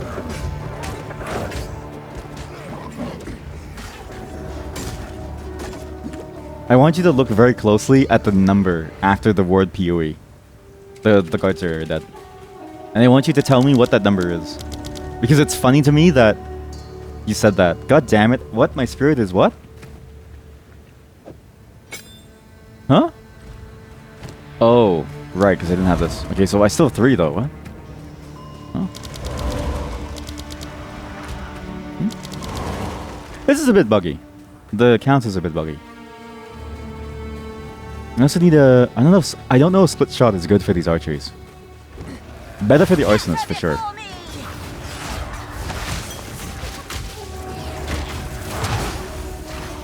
Can you stop smoking and help me fight these monsters off? And the model... Even this one is smiling.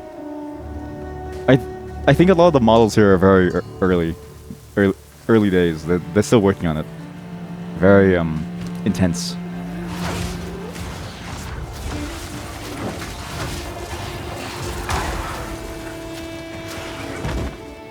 You know what's funny, chatter? The way that you type your message reminds me of that one game show. I think it was like a dating show or something. Or it's something similar to Big Brother, but where they were off the... Actually, maybe it was Big Brother, but a version of it where they weren't allowed to have any outside contact. Or maybe that is just Big Brother. But basically, what happened was that COVID happened, and then they had to be told on the bus that the world was shut down. And then can you imagine that happening to you? But basically, that's what happened to you.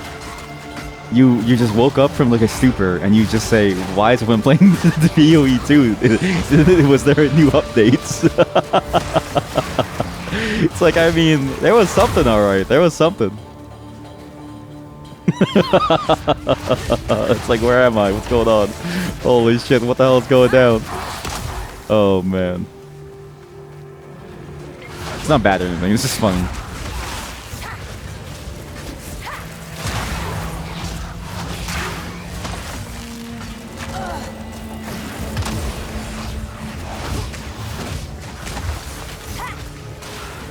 You understand weapon set points. Wait, really? Okay, please. How did you figure it out? Because even with a second weapon equipped, it just didn't work. How do I use my extra points? A devastating camp. A clash of beast and man. The Abruda Home Guard. Jesus, why did we make a camp in the middle of beetles?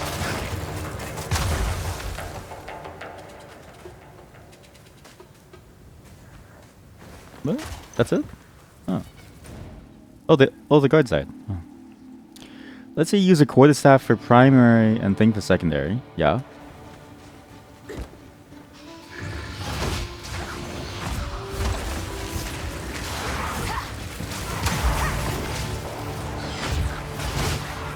When you go into this passive skill tree, top left, you have the 2 weapon sets displayed. Top... Oh, but the top right? Right, okay. Right. I thought she said, "I am the egghead." And I was like, what? I am the egghead! It's like, no, wrong moniker.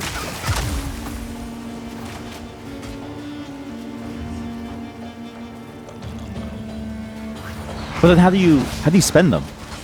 Wait, are you able to spend your points? Because I can't spend my points. With 2 points, let's say you select your quiz tab, you use 2 points and apply them to give you more dex. And by apply them, you mean clicking on the nodes, right? Because how come it doesn't work when I do it? Or do you apply them in a different way?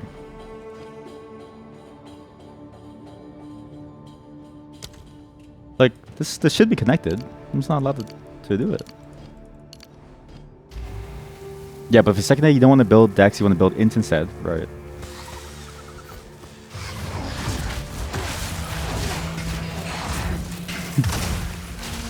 I love how I love how we're doing like a tutorial over thing. So use the website too allows you to use those points differently, selecting different nodes. Right. Wait, so you can spend them. So you can spend them? How come I can't spend them? Because that's my issue, is I can't spend them. Yeah, so the branching path makes sense, right? But then how come I can't spend them? This is the weird part. Like here, right? If I have it selected, I have 0 skill points, but I have 4 weapon set points. But this is not allocated, but I could allocate it based on the positioning. How come I can't do it? Even if I have a second weapon equipped. Let me go back to town. Yeah, come look. Let me grab a second weapon first. Who sells weapons here? Dude, does nobody here sell items? Oh, thank you. Let's go for a shit. All your shit's too high level. Fuck. Wait, sorry. I'm on camera. Oh god. POV. You will go on a TV for an interview and you're not ready, and then it's like, oh god.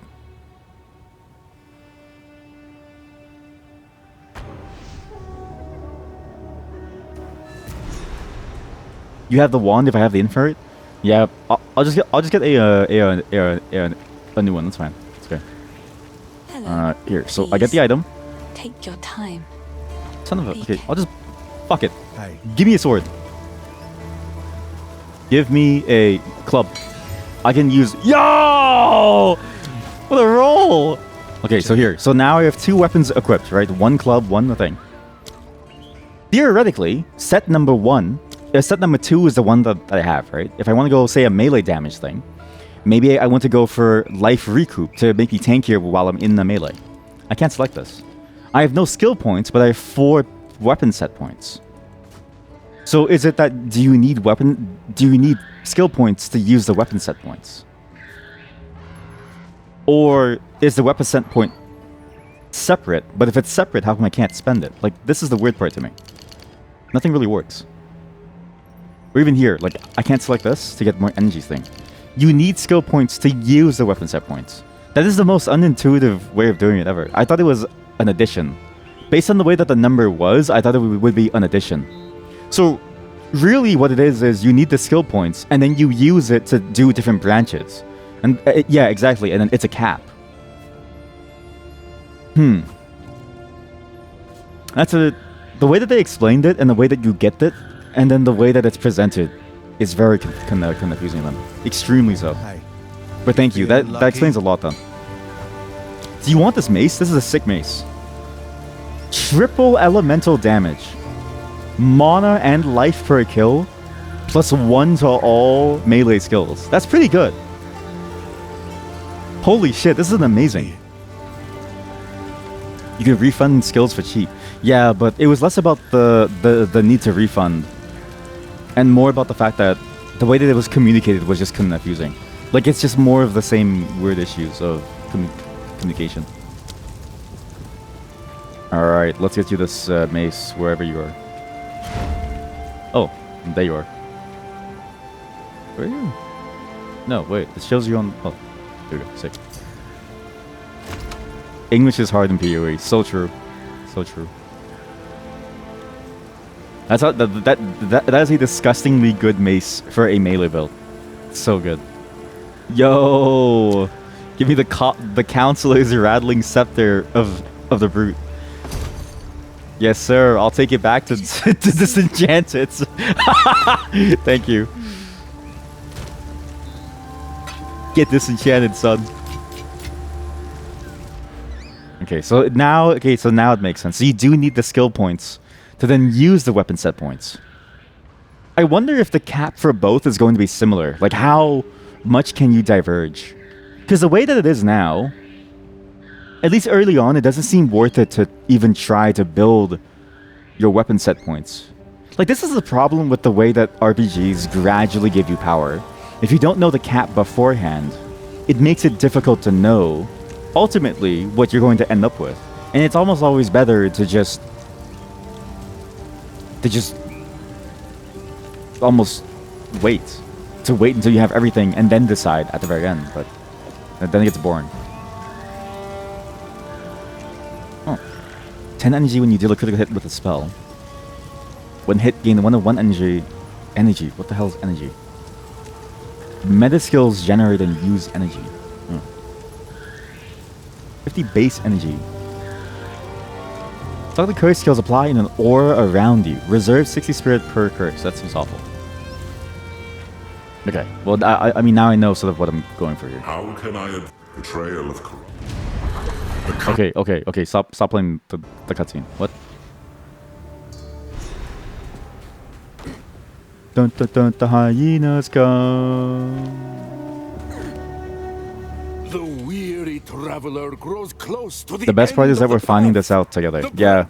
It's a fun, enjoyable early experience because everyone's on the same page. There's not too much like wild growth that people have and understanding. It's all sort of new. And in a way, we also get to learn about the issues together too. And the issues are varied with this game. It's mainly in the information aspect, but it's nice to see how it could be improved. And the main improvement is to say that you need skill points to use your weapon set points. It's something as simple as that wording, I think would have saved me a lot of grief. To then understand how it works. But I can see the potential for builds. I can see the potential for actually interesting builds that force you to think outside the box of how you want to build stuff, which is nice. But, you know, kind of an interesting way of explaining it in game terms. Odd. Ah, the intelligentsia. I can now get my level 5 skills. Good. Also, I need to think about the quality here. So the quality of certain things is really nice. Like, quality for these things reduces the... For the archers, for instance, reduces the reservation, which I should probably get to maximize archers. Let me see here. But I can get a frost mage, which is kind of sick. Impels a skeleton on a bone spike to send nearby minions into a frenzy, as long as the spike remains, causing them to use skills more quickly and deal more damage. The bone spike is itself a minion. Whoa. So that's good. Skill the frost mage. Ray zombie is interesting because you need either a corpse or a power charge. Power charges make them empowered, but how do I then generate power charges as a mage? Because corpses are interesting because in boss fights, it's pretty hard to get corpses. With the counts, you had to wait until the frost aura phase, but if I had a zombie, it would have died so quickly that I don't think it would have given me much damage. Such that Pain Offering is a fairly consistent way to get damage from your reviving minions. Easy to recover, easy to make. But if you can get power charges simply, then zombies is fairly straightforward. If you can use a quarterstaff, it's killing Palm for power charge. Oh, that's true. But I wonder if it's... But is it only on a kill, right? I think it's only on a kill. Yeah, so only if you kill something. So it still doesn't really solve the boss fight problem. Because I think for mobbing, I'm okay. Mobbing, I think Summoner is fine. Bossing is where it gets complicated because... And it feels like the bossing is where this game is really leaning towards. Almost like a Dark Souls-esque, Souls-like boss focus. That my single target damage relies on the ability to focus fire. And zombies would aid with that a lot, but if you have no corpses and the boss fight is just a single target, except for some phases that may spawn adds, I don't have any corpses available. I need some way to get power charges, but I'll think about it later. For now, let's go with pain. I like the pain. I love the pain. Feed on corpses. Grim remnants grant 22 energy shield. When an enemy or reviving minion dies in my presence, I can get a shield. Why didn't I go with this? That seems amazing. Huh? Okay, we are learning, chat. We are learning. Interesting.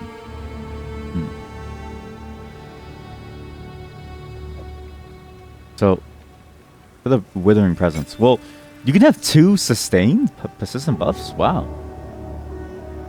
Huh. Interesting. Wow, you have a lot of skill slots, actually. Holy shit. Huh. And again, presumably Frost mages use Frost. Cold is nice because it applies chill, slowing them, and builds up to freeze, which stuns them. It doesn't really do bonus damage, though. That's sort of the thing. Fire, but it does bonus damage. Really, the best is if you can get a shock effect on someone, but I don't have that. But I do want to try this. So let's say archers are out. Archers are out, mages are in. Is that a win?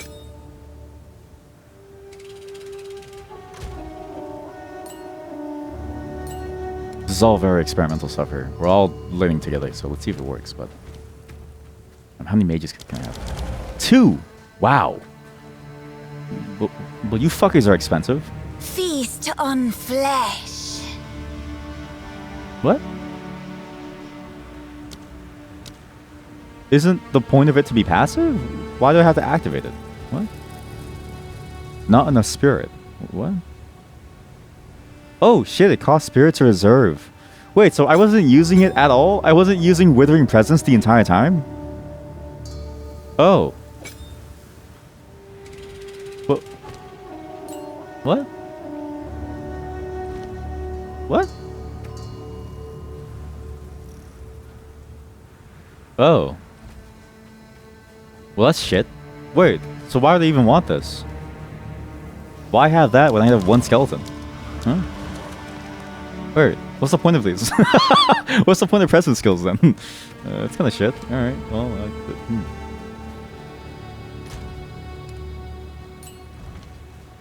Well, I've got a new skill. Huh. Yeah, seems very, very useless.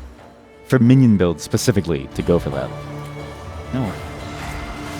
Time to die. Oh, they have their own ice bomb. That's interesting. So we have double... You're cold resistant? Dude, come on, man. I just got here, dude. What the fuck? Alright, fuck you. Oh, hey, mod. How are you, mod? What's up?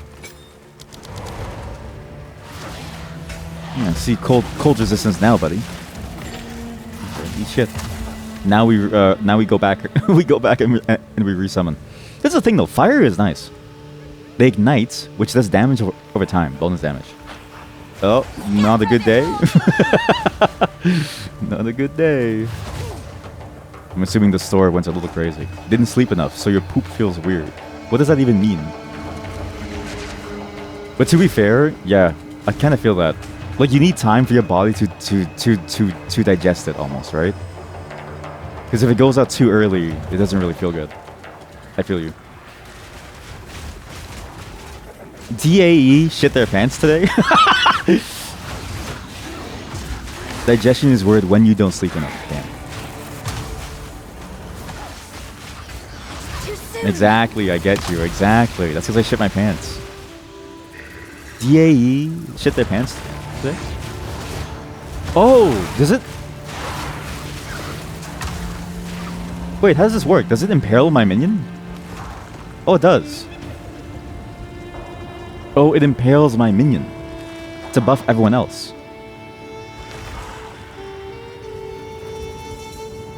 That's kind of sad, actually.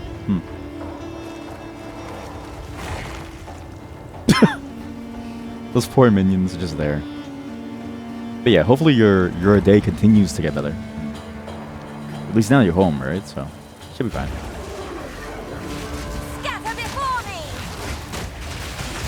And you get to watch me die. Okay, I don't think Pain Offering was good. I don't think it works. But also, I have the wrong support gem. Pierce doesn't work for these bombs, I don't think. Or rather, it doesn't matter, because the piercing doesn't really change much. I need to change it to something else. Firebomb or something. We'll get it. We'll get it.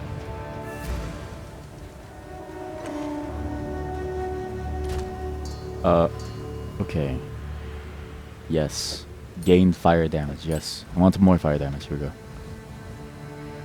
Doesn't work. Wait, what the Skeletal Frost Mages do? What's their skill? What's their damage? Like, do they... I really wish minions had more information. It just seems so empty. There we go. More fire damage. We stick with this. Augment a magic item with a new random modifier. Maybe. One fire modifier. What? What does that mean? Okay, well, that was shit. Son of a gun. Yo. With 7 dex. Oh, beautiful. Can I switch it from here, or do I have to go into the thing to switch it? I have to go into the thing to switch it, okay. So getting strength is useless on these, actually. Yo, the hooded one. Quickly. Int. Int. Int. Int. There you go. Good. Yeah, what's your plans for the rest of the day, Mod? How can I perfect What else are you going to myself? do? Actually, it's good that you're here. Sorry. Announcement. Web fishing will be back next Friday. Guaranteed. Wait. Yeah, next Friday, guaranteed. We will not skip it. So be ready for that. I'll post on Discord tonight the criteria because I have them. I've thought about it and I know exactly what to do with them. It's going to be a lot of fun. I think everyone's going to enjoy it. Just be ready for it, because boy oh boy, we're gonna need to. I'm gonna need all of you to really cook for this one. But it's also simpler. It's not. You don't need 3 different things now. There's a socket. Holy shit. So it's simpler in that regard. There's a lot less annoyances with having to get, multiple types of things going. It's just nicer. You're making mashed potatoes and chicken. Yo, do you have gravy? Are you making it with some gravy too? You have to find a biggest fish? No. So that is now gone. I recognize that just wasn't fun for people to do. You've been saving money. Mine. What? You've been saving your lodges. Okay, you know what? It's optional. If you have a larger fish, if you have any fish that you want to show off every single week, you can. But the ones that I judge you on are the criteria. So it's not necessary, but if you want to, you can. Because I didn't want to force people to do it, because it felt odd in the sense of it didn't really change how you thought about things.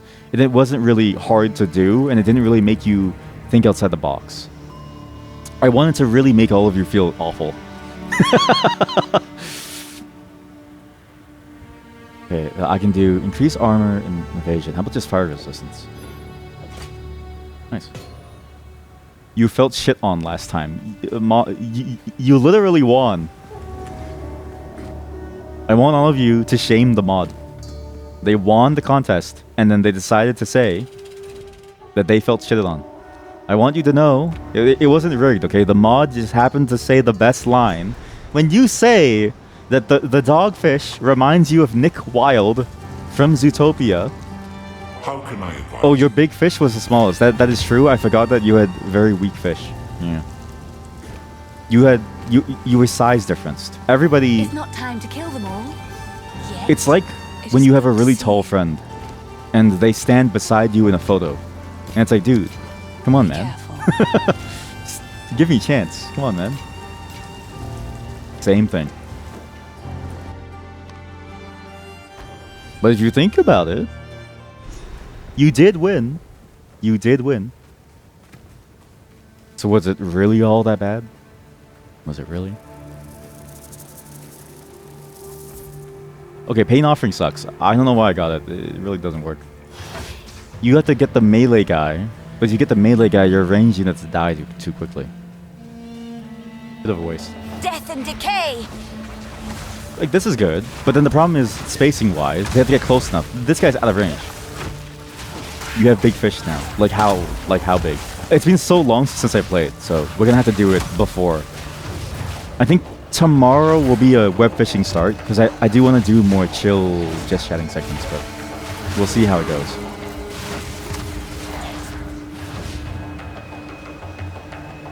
How many meters? How many meters? How many meters? Meter. I love that stupid rhyme. Holy shit, it's crabs.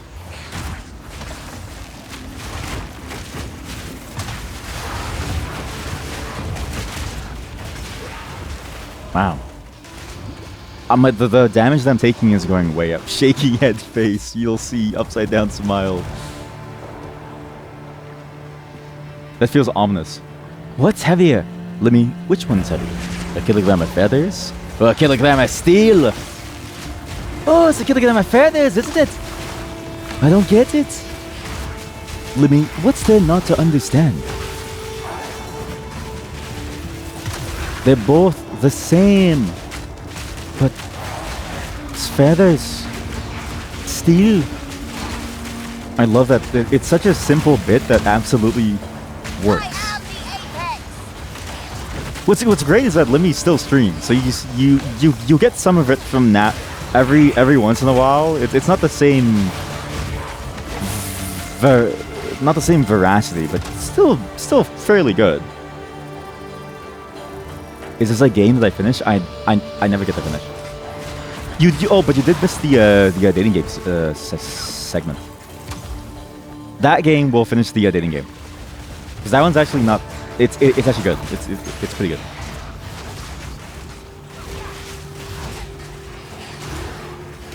I'm just glad that there are more FMV dating games. Something about that genre is so interesting to me, because it's the ultimate genre to have for what you want.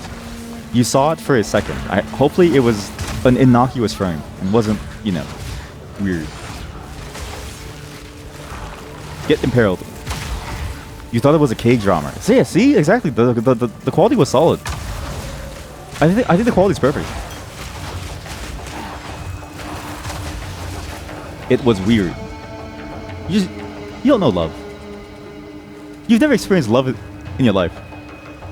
I'm just kidding. You don't know love.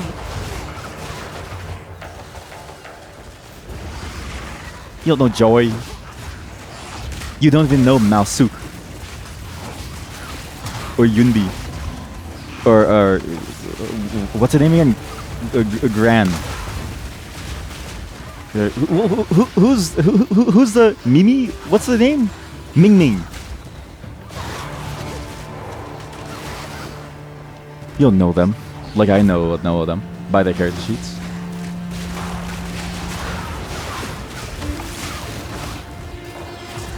Wow, these bombers are really good. I think I do need to increase their maybe attack speed instead of going for more fire damage. Although the fire damage is nice to build up more damage overall. But the scatter shot's good. I'm curious when you unlock the other support gem slots. Because presumably every skill allows you to have 5 support gems, right? When is the, but then when are the breakpoints to allow you to have 5? Dun dun dun, the hyenas come. Here we go. Hyena!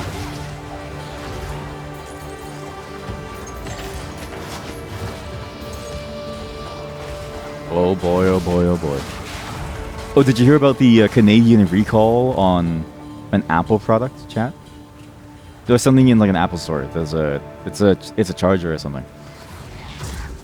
That's how you know Apple isn't worth it. This quality control sucks. Them's fighting words, son. Maybe I should go Frost Mage. You know what, let's just try the Frost Mage for a bit. They should be pretty good. 2. Let's try 2. Okay, let's just see what they do. You didn't even know. See? How dare you? You failed them.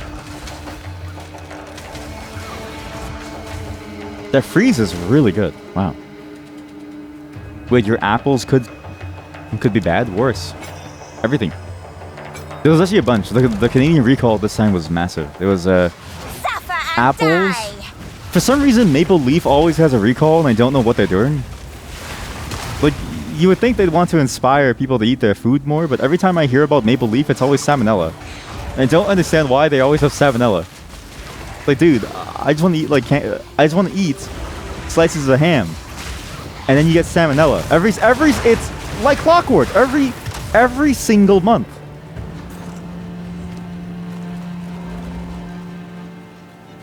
Yo. Chat, who wants this quarterstaff that does only lightning damage? The 54 lightning damage. Never mind, it's level 16. God dang it, Maple Leaf, this is why I don't buy your stuff. What's funny is that I still do enjoy their foods a lot. I really enjoy the various flavors. Yeah, it's level 16, sorry. But man, it's sort of the fear. It's like Maple Leaf to me, even ever since we were young, has always been the food that you eat if you want to risk dying. Basically, it's never really been safe to eat. It's always had something a little bit scary about it. Too soon. Too soon. I am the apex! I'm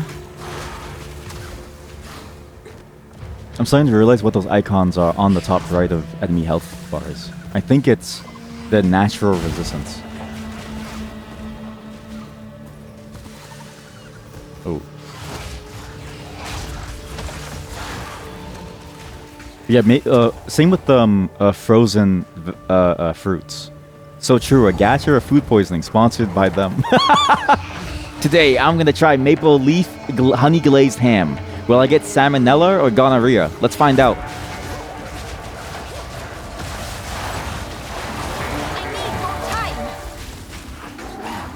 That's a nice circlet, actually. Energy shield. Up there, the leader of the pack. Up there, the leader of the pack. Why are they just standing there? Wait, chat. I don't think the game expected you to be able to do this. My minions can just go and kill him, naturally.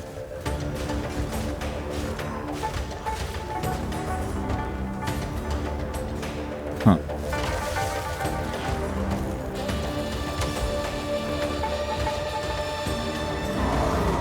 Yo. Why are there so many arrows raining down hell on me? What's this?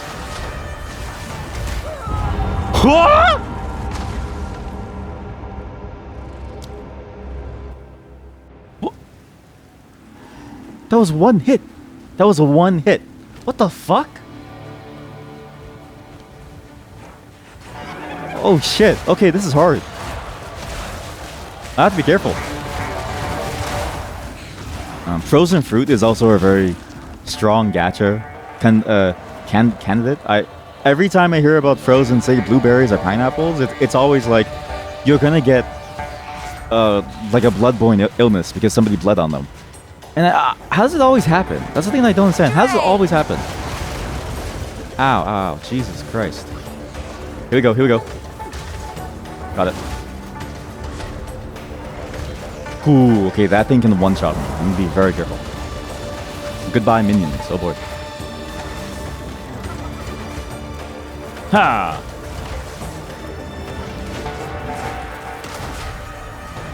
Too early. I went too early. Blushing face flushed. Oh yeah, Mod, did you hear about the holiday plan? Wait, you voted in it, right? You have a huge frozen blueberry bag in your freezer from Costco. So I don't know if it hit Costco. I think it was the Irresistible brand, which is like the generic brand. So you might be in luck. I've never had Costco fail me and almost kill me. But I could have just been lucky. Ow, ow, ow, stop that. Yo, yo, yo. Okay, okay. The dodging is very important. Dre! Drain! Drain! It was so good. Yeah. I enjoy their frozen stuff a lot. I think Costco has one of the better frozen items. Wait, it was $10 for 2 kilograms. Holy shit. That's amazing. What the fuck? Is it still going?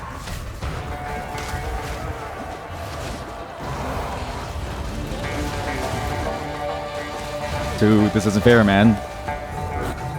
There's a hyena on the cliff. Oh shit, there's hyena everywhere. The hyena comes. BRB, going to Costco right now. You love Costco rotisserie chicken. I'm actually, I'm kind of, I know this is maybe sacrilegious, but my wife and I have been getting a lot of Walmart rotisserie chicken. It's actually not that bad. It's simpler to obtain. It's not the best. But in terms of what you get, it's actually fairly good. It's not awful. It's doable. It's all right. That's a really good roll. Quite delectable. Walmart is not as juicy and it's smaller. I do agree with that. No, yeah, it is small and not as juicy. Yeah, and even if it is juicy, it's like it feels like water weight more than anything, or like not even water weight. You know what it feels like? It feels like oil and fat and grease weight. Yeah, and it costs more. Yeah, but if you, it's like the difference of having to go all the way to Costco to get that versus going to whatchamacallit, to Walmart to get some water chicken. Some water chicken. It's somewhat sacrilegious, but it's not bad. But if I just wish the Costco's were very close. I do hate having to make somewhat of a trip to them, but I'm just lazy in general, so. Can you guys stop shooting me out there?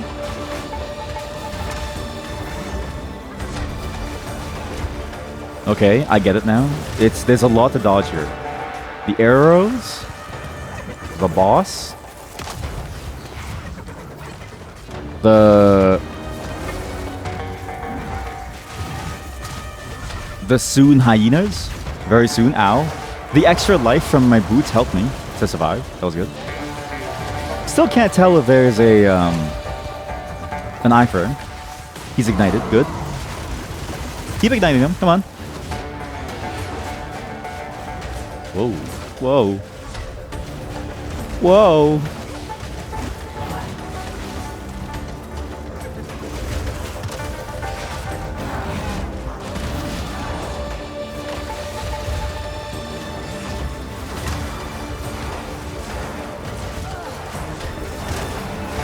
Wait, didn't Costco announce some change to their menu or something? To the food cafeteria menu?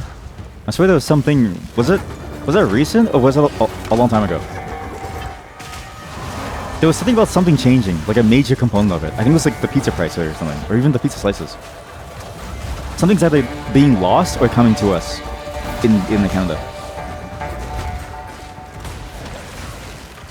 You have no clue. Do you even eat at Costco? Do you even know Costco? Do you even eat their glizzies? I don't even know if you know that they have hot dogs. I love the hot dogs. You know what's weird? The only thing close to me that actually has hot dogs that's convenient to get on a daily basis is 7-Eleven. And I think 7-Eleven hot dogs are the worst hot dogs. They're not awful, but it's just there's something terrible about them compared to other hot dogs. And it's mainly in the quality. Until recently, I found a hot dog vendor that's close to me. He set up his stall close to where I live. So I can now go every day to get a fat glizzy in my mouth every single day. It's love at first sight. All I ever wanted was a glizzy. Ooh, too early. Boom, good. He read your mind opening that hot dog stand. Honestly, yeah. I was like, whoa. He's so close too. And the prices are similar to like the usual spots where you'd get it from like outlets and stuff. I think it's not that bad. Glizzies only. They didn't have wings last time you checked. Wait, what? Wait, Costco has wings? You don't care about the you don't care about the pizza? The pizza's pretty good. I thought the pizza was a and the pizza pretty good price too. Good value. Solid cheese. It's very solid cheese. They have a big cookie? Wait, is it crumbly? Is it like a soft crumbly one? You like the pizza, but it's so oily. Oh. Yeah, but the oil makes it taste nice. Sure your lungs will clog, or not your lungs, your arteries, but boy will it taste good. It's raw in the middle. Is it the cookie dough? It's a soft one. Yes. Ever since Subway got worse, I've been trying to find a better cookie spot. Because Subway before, it used to be that you could go get a sub and then grab a cookie at the same time. Nowadays, it's like you wouldn't even want to grab a sub there, so why would you go there for just the cookie? There's no need to go for the full combo anymore. Because Subway used to have some really good cookie selections with really good, whatchamacallit. Everything else too. Oh fuck, I'm gonna die. Oh. Oh fuck, no!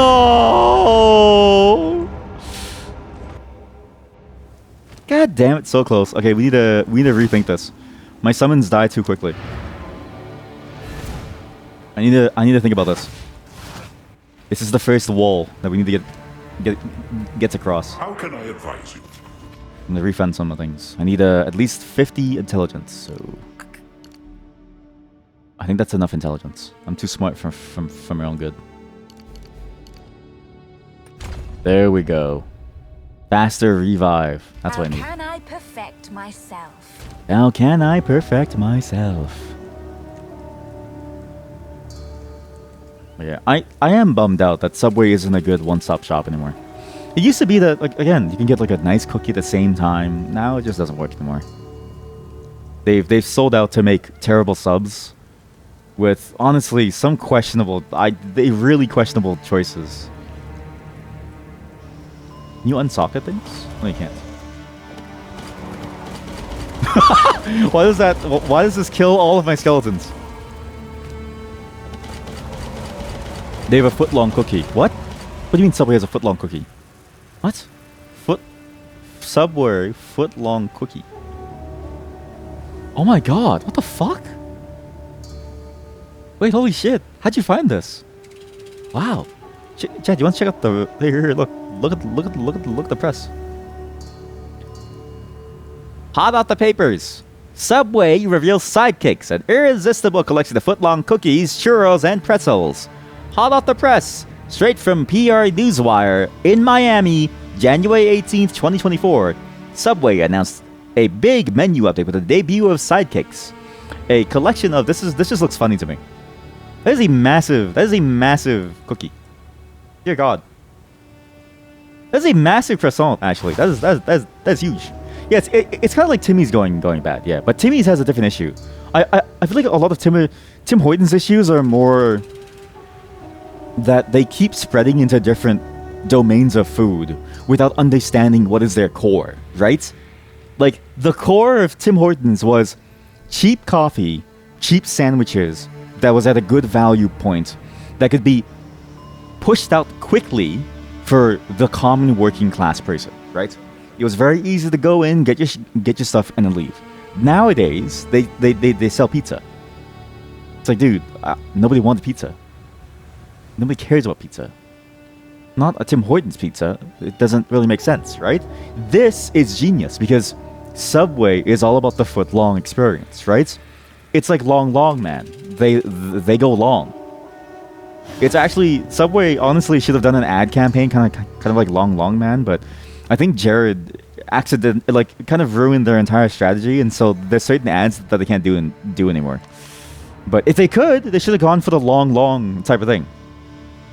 But I guess it depends on on the pricing. Is this like $5 or is it $100? Can't really tell. For $5. $5 USD. That's like $7. That's the same price as their sandwiches. Like the sandwiches now. This is the travesty of Subway. In really all food places, is the value is no longer there for the quality. You're paying effectively high level prices for every single food. And so it's like, what's the point? You're just paying for insane amounts of cost and value, and you get so little value in return. I'm sad. I'm sad. I don't like this anymore. But I mean, at least they kind of tried, I guess. But I do wish it was just a better price point for the Subway stuff. It's just they really messed up. I have to get the app. I mean, even yeah, I could, yeah, that's true. You know what? I won't even fight you on it. You're not wrong. You know what it is? I'm just lazy to have to download yet another app. I am actually very. I don't enjoy that the world has moved towards applications per store. I miss the days when it would be you go into a store, you order the food, you get the food. Now it's you go into a store, they ask you, did you order off the app? You say no, and they push you to a corner where they don't have to deal with you. I'm gonna fight against the system for all of you, okay? I'm gonna fight against the system for all of you. You have like 20 different apps for food court deals. Yes! Yes, that's it. Yeah, that's exactly it, yeah. Because everybody has it. Everybody has an app. It's crazy. Wow, that's a lot of spirit. Holy shit. If I can get this, plus... Never mind, I have no money. Be careful. Okay, gold is a bit of an issue. This is not as easy as that one minigame thing. You gotta check them all before lunch every day. See, that's the thing, right? And I guarantee you, at some point, what we're going to get is this. I feel like the stupidity is going to grow here. Okay, so we have to check it every day, which absolutely makes sense, right? And then what's going to happen is that when you check it every single day, somebody's going to make an app that is all those apps combined, and basically, I have to leave the party. Never mind, the party doesn't exist. What is going on? What? But somebody's going to make an app that then checks every single app to see what the value of these things are. So like everybody has their own app, and then there's gonna be one super app that combines all these things into one thing. And then you have yet another app to install. But no one's made that yet. But what's crazy is that when they do that, it's gonna cause even more. Your game crashed? Okay, same here then. Okay, maybe the game's dead. This gives us time to talk about the Tim Hortons and the Subway experience, okay? And also the app eating experience. It's absurd to me because you can't possibly expect people to keep up with that much information. It's just too much information load for what should be a snap decision, which is effectively, in a way, playing to the strength of they want to make money off of you, right? So I'm going to say it's a collusion across the entire food industry to force you to download applications in order to eat food. But then we're gonna go full circle. You then have all these apps, and then eventually they're gonna be like, okay, why are we paying someone to get all these apps to consolidate the information? Let's just do it ourselves. Then they're gonna have regular kiosks or menus in the stores, right? Because I saw an image of the McDonald's menus going away from the top of from like above the cashiers. But those are gonna come back again, and then it's gonna show deals again. Like I feel like we're just going in circles with all this money making. The only consolation that we have is that McDonald's and other stores are losing money over time. They're losing money. This year they saw losses. They kept pushing the prices way too high. Like the prices were absurd, honestly. So now that the prices are probably going to crash back down, and now that the companies are no longer able to like penny pinch you to shit, maybe we'll come back around when the deal differential gets low enough that you don't need those apps anymore. Hopefully. That's my hope.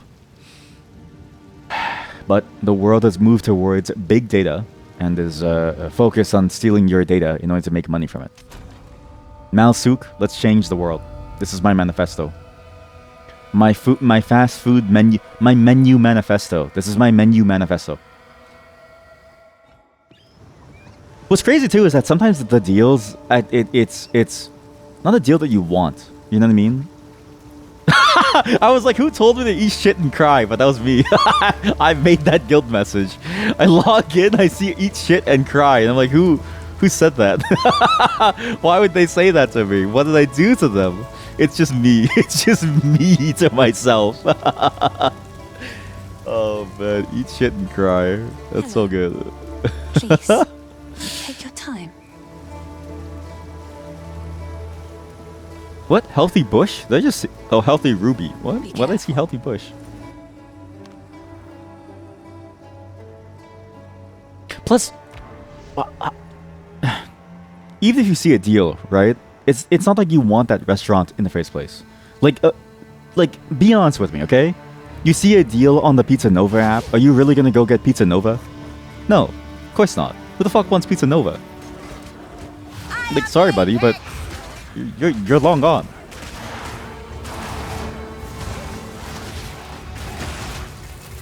And that's just one of the many problems.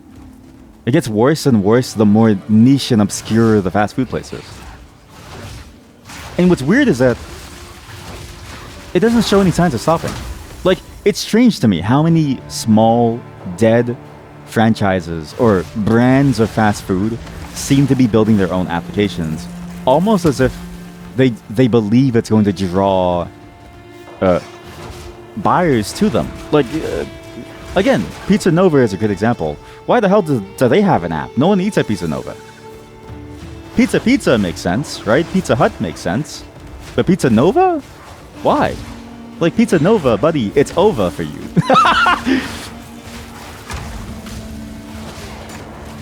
It's over for you. Oh, man. I'm so cringe. Or, what's that other one? There's a bunch of stores. Oh, like that New York Fries. There's a New York Fries app that gives you deals or something. And I'm like, why? Because you only ever see New York Fries in malls. But how often do you go to a mall in this economy to encounter a New York Fries? Unless you work in a mall, in which case, I mean, to be fair, that could happen. But then it feels like one of those weird MLMs where all the money is contained. It's like an incestuous pit of money that goes in between itself, right?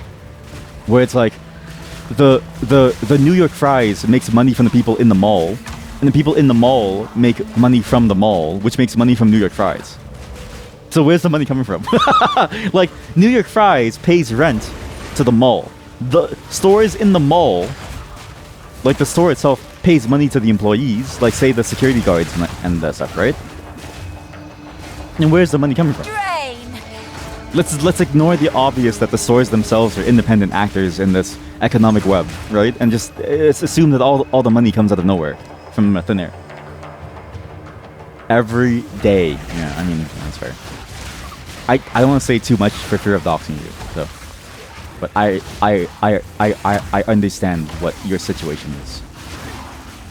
Have you guys tried that Tim Hortons pizza yet? I've been meaning to like try it. I've been very afraid. I've been wanting to try a Tim Hortons almost shit sandwich for a while now, as like a mukbang segment, along with the German holiday snacks, because I think it'd be funny to do the good and the evil, or like the good, the bad, the ugly. Right? You have like the holiday snacks from Germany, from Sweden, from Turkey, from all these different places. And then you have Tim Hortons pizza. It tastes like cardboard. Oh no. Oh no. Yeah, that's the thing, right? Because there's no way it tastes good. It's not like that specialty pizza. Because even pizza, right? Pizza doesn't taste like good pizza. But pizza makes pizza. And it's not even like really good pizza. It's just pizza. It was on sale on the app for a little bit. The pizza? Wow. Okay, you know what? That makes sense because they probably have a lot of because they want to make money. But even at sale prices, I don't know if I want to get it. Like, I'm only doing it because I have incentive to stream it, right? But even pizza tastes a little bit rubbery and plasticky at times. And that's a pizza expert store. All they do is pizza. There's no way that Tim Hortons has cracked the pizza code. right? Yeah, the pizza. Only the Vatican really knows how to make good pizza.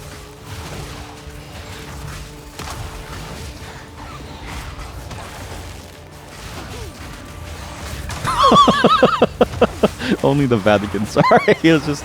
What the hell's malice? Whoa. What's malice? What's this? Emits an aura that continuously inflicts critical weakness on enemies in your presence. And the Vatican makes good horror art. So true. So I don't have the aura now. If I go like this, then I have the aura. Right, I see. I mean, the Vatican has been cooking. I think the Vatican AU has been growing to a significant degree. Like, you think about, whatchamacallit, Luce, pretty neat. I think the whole Luce arc for the Vatican is a solid move, because now you get into almost like Jujutsu Kaisen levels of artistry. Is it December 7th? Yes, sadly. Oh, it's because you slept late and then you woke up, yeah. So, you know, there is an interesting bit with everything there, but I think it's overall a solid, successful move from the Vatican to go for the Luce arc. To get into the more, you know, it's the shonen era of exorcisms. Yes, another Advent calendar chocolate. You know you have the ability to eat them all at once, right? You know what it is? The mod is extremely disciplined.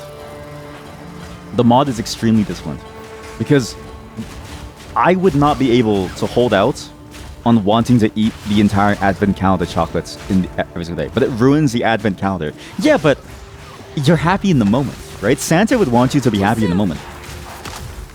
I don't think Santa would want you to suffer.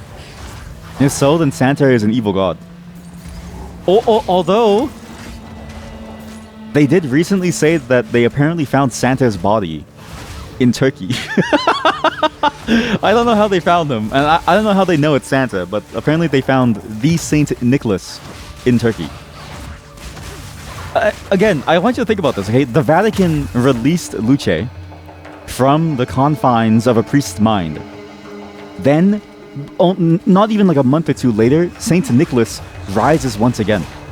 As if to reclaim his spot in the spotlight as the only fictional character in the Vatican lore AU, also the universe.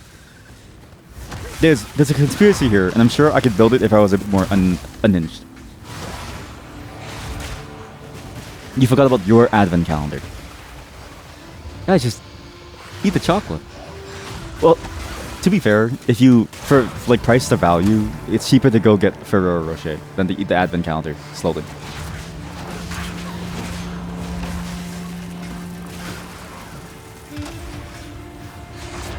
And I wonder how many places have an Advent calendar that has chocolate in it. Because this must sound absurd to people who have no clue what's going on. Basically, you can get a calendar. Well, it's not really a calendar, but like, you know what I mean? It's like a chocolate per day thing that you do as part of the Advent calendar progression of the Christmas season. It's about the spirit of your favorite season, though. That is true. Yeah. Do you know why I don't care for it? Because I've lost hope in Santa. I've lost hope in him. He's dead to me. Summon Arsonist.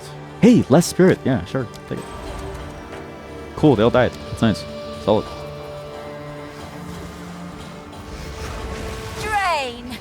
Rain!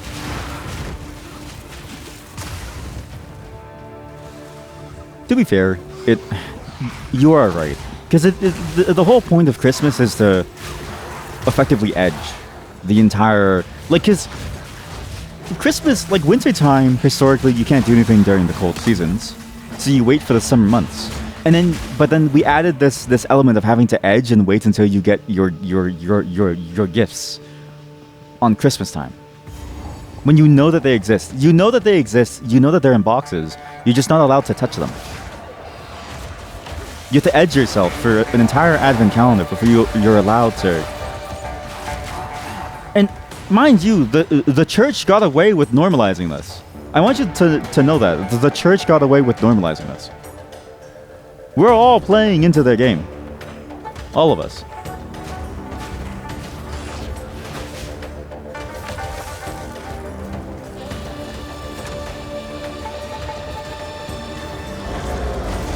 The religious edging.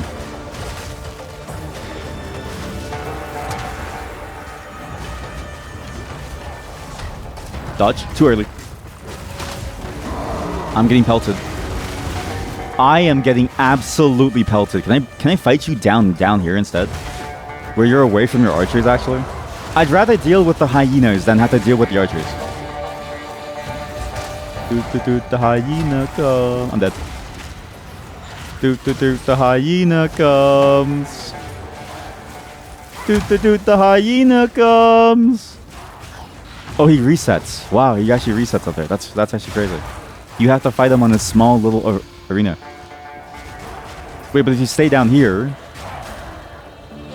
Oh my god, chat, this is an infinite EXP farm.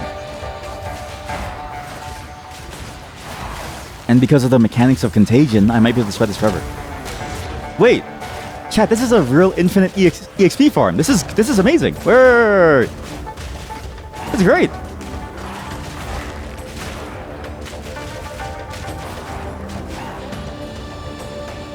Maybe we can just AFK here.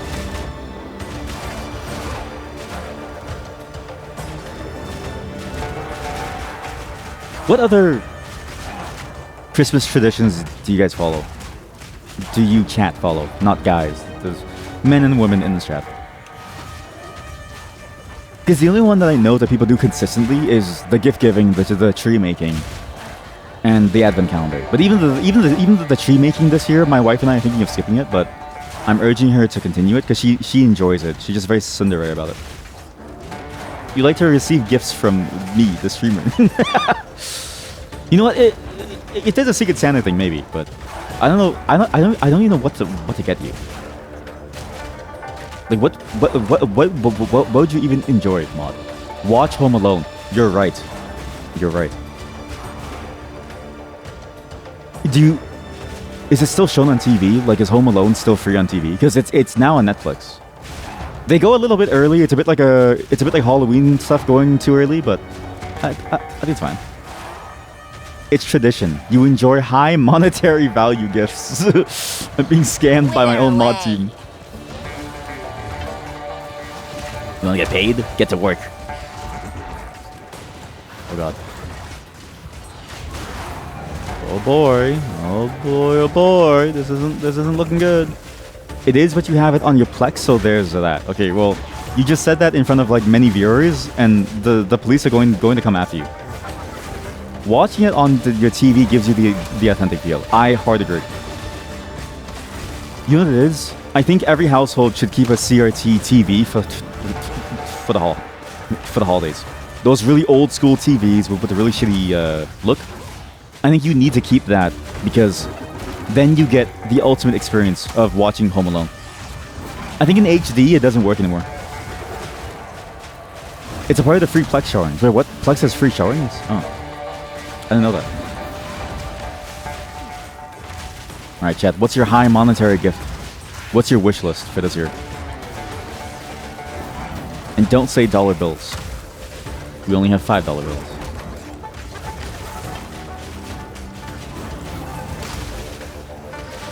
I have always wondered, could you do a global Secret Santa that effectively makes everyone better off in the end? You want my wife. You can't have her. She's mine. You're not the first person to ask, actually. Sweet Destination asked. A lot of people asked for my wife. So many corpses, so little time. I have to fend her off from like a horde of women who will want my wife. All the women in my life want my wife. And it's like, yo, but she's mine.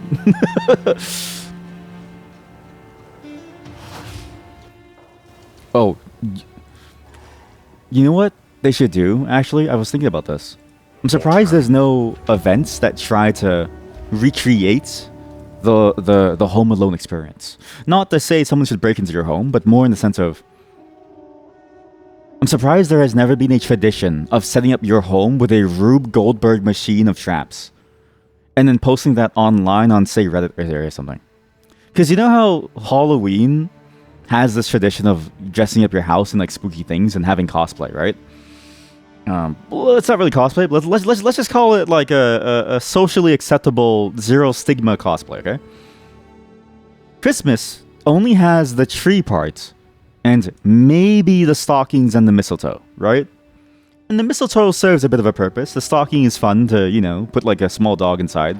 We're gonna put Missy in the side of a stocking.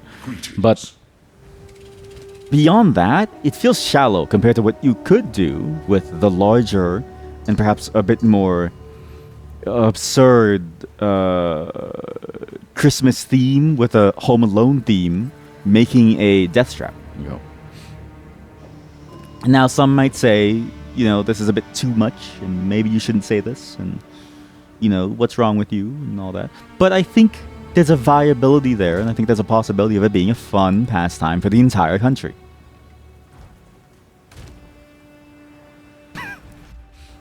Okay, everybody, time for the Canadian classic. We're gonna make a death trap today in my room. Defeated the raiders? You think it's called the Home Improvement Channel? Fortuitous stranger. I'm not going into this. I'm not going into this discussion again about HGTV, the Home Improvement Channel. Everybody, every other streamer that I play with lives over in Europe or in Asia, so nobody knows HGTV like we do. None of them know HGTV like we do. We understand HGTV. HGTV is the best thing to happen to us. It's zombies. Zombies. It is sad to think about that the average European doesn't have HGTV. When their weather vanes fall, who will save them?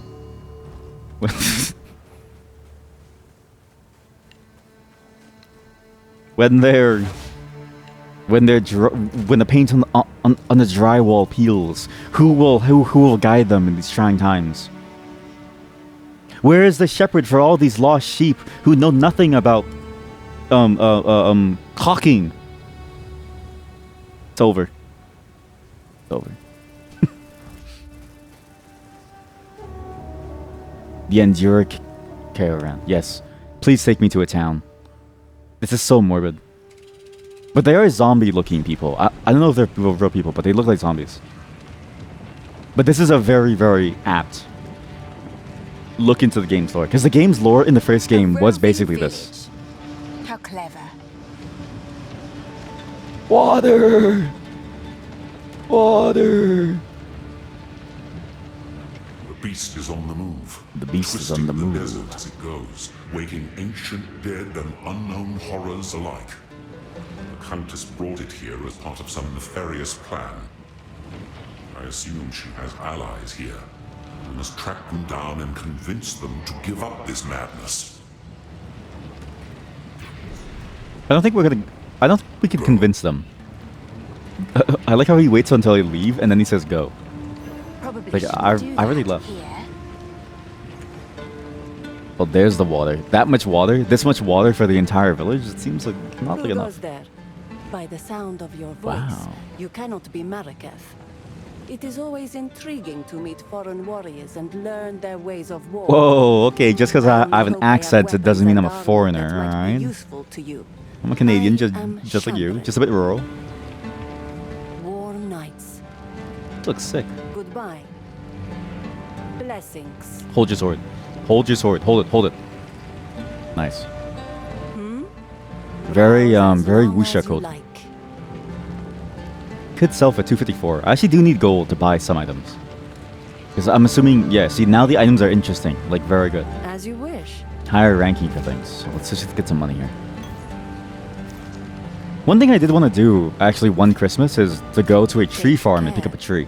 Because the guy who runs Tom's Dairy Freeze also runs the family tree farm. And I never got a chance to ever do a tree farm thing, you know? That'd be fun to grab like a tree, like cut it down yourself and bring it back home on the top of your suburban car, and ruin the resale value. Which, mind you, is always basically zero anyways. It's what? It's tax-free soon. Wait, really?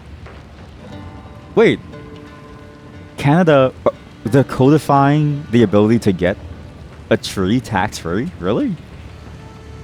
Wow. Holy shit. Wait, Christmas tree tax-free. Wow. Wait. Yeah, starting December 5th. Montreal CTV News. Wait. Federal government's tree tax break comes late for many shoppers. What do you mean comes late? Who buys a Christmas tree before Christmas? The whole point of it is to go Christmas. Will remove its 5% sales tax on a range of goods, including all Christmas trees. Wow. Well, that's a holiday miracle. Wait, but for how long? Is it forever? Yeah, so. What's the source of this? I wish there was a way to see the source of this. Tax holiday. This was announced on November 21st. Wow. That's 3 months. Holy shit. Huh. Press release. Here we go. Whoa, chat. This is better. Wait. Tax break with GST, HST exemption. I've been under a rock. Yeah, I have. I haven't really been paying attention. Okay, to be fair, I'm up to date with other things, but not this. To be fair. It's just, I didn't hear this. So there's a tax break for prepared foods. Oh! Do you know what this means? Tax-free Costco rotisserie. Oh, that's good. Tax-free restaurant meals. Tax-free chips. The economy is recovering. The tax-free beer. I don't give a shit about beer. Like the $5 beer thing was stupid from Ontario. Children's clothing. Fuck, I don't have any kids. Children's toys, such as board games, dolls, and video game consoles. But is it video games as well? Books, print, newspapers, and puzzles for all ages. Christmas trees. Just Christmas trees. Cool. Okay. Wow. Yeah, and it lasts until February 15th. Okay. The most exciting part about that is that I can go to Walmart and really splurge on their like X chips for X deal or something, and not feel guilty about it. Or to like whatchamacallit, like a Dollarama or something, like a dollar store. Apparently, only physical copies of video games are tax free. Okay, you know what? That's fine. Indie games, I'm shit out of luck, but I guess it's fine. I'm gonna go to EB to IGN EB Games and stock up on the latest hits, like Terraria. I don't even know if they sell that actually. Young one. You wouldn't believe it. But that's neat. I didn't know about that, so thank you. We're gonna get a Christmas tree for Christmas. That does not look comfortable. Here's the thing about metal, okay? Metal gets cold after a while when it's on your body, because metal is a very good.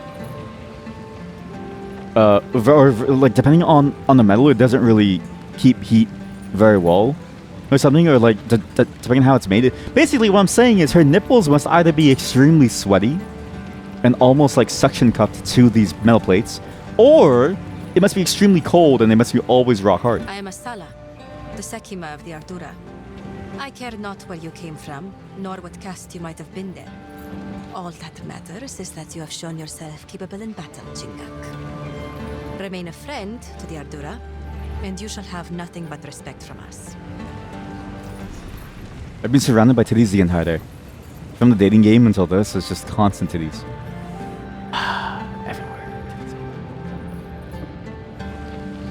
This whole operation would be more efficient if they were dead.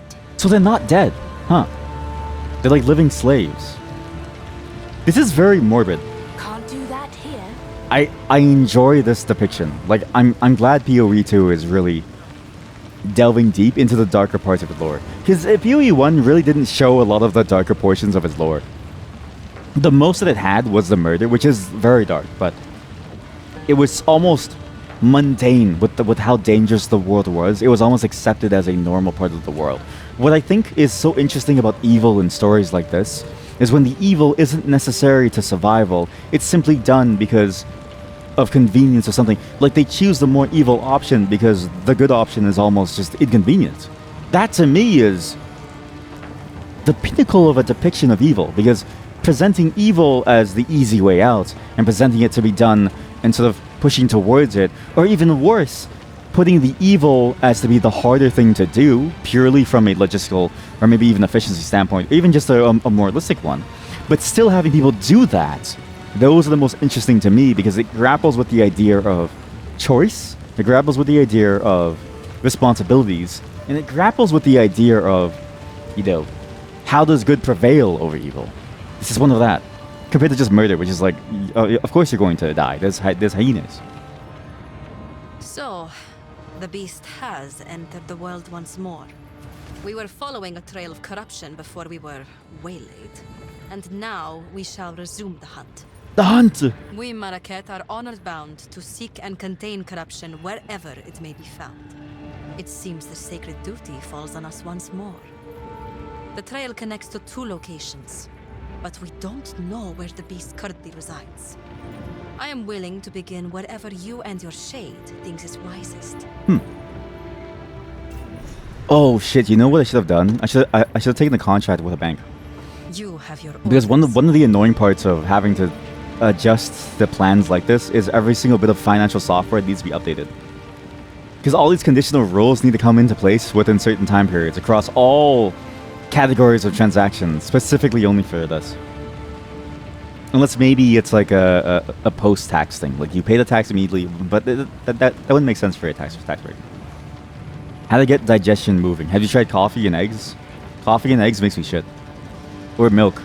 No, actually, no, milk will make you feel worse. Why do you need a shit so badly? Well, I take it back. If you need a shit to go somewhere, that's a stressful thing. So we can choose where to go. Oh, never mind. No, there's only one way. Yeah, no, we can choose where to go. Cool. We now have to go to the Halani Gates at level 20, or the Modern Quarry. I think the Modern Quarry is currently make their home in the Forgotten Quarry in the hills of Modern. They call themselves the Farden. We should travel there and find out what it is they are doing. What? So the Farden live in Modern. And this is a level 17 area, so you're supposed to go to the quarry first and then to the Halani Gates, probably.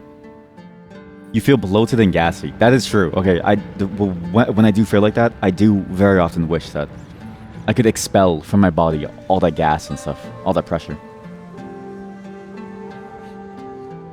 I don't know, just like shit your pants, I guess. It's not really. It's kind of hard to think about like a good solution.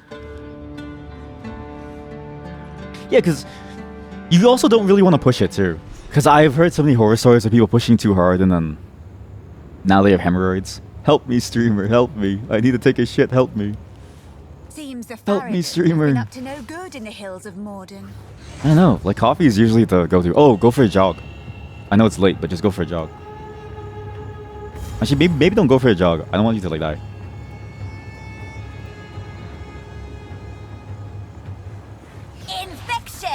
Infection!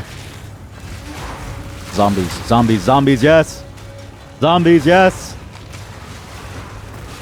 There are 10 zombies. Ow. Okay, now monocosts are kind of interesting. Now monocost is important. So up to 10 zombies. Blacksmith's whetstone. Okay. Yeah, I just think it boned. Because if coffee doesn't work, I don't know what can help you. The worst part too, sitting on the toilet and just waiting for gravity to do its thing doesn't help. But you know it's there, like you feel it. It's uncomfortable. But gravity has never helped me once. Gravity just doesn't really matter.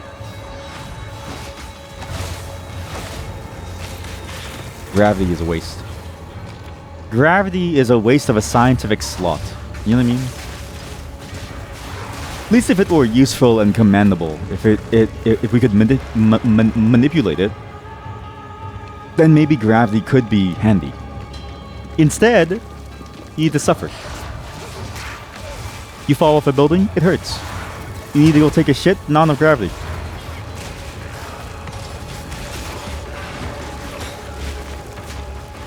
Yo, that's a cool monster. Wait a minute, that's a really cool. Huh.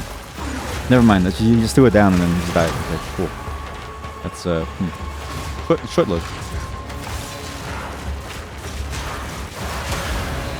What things are you gonna buy with your tax break, Canadian chatters?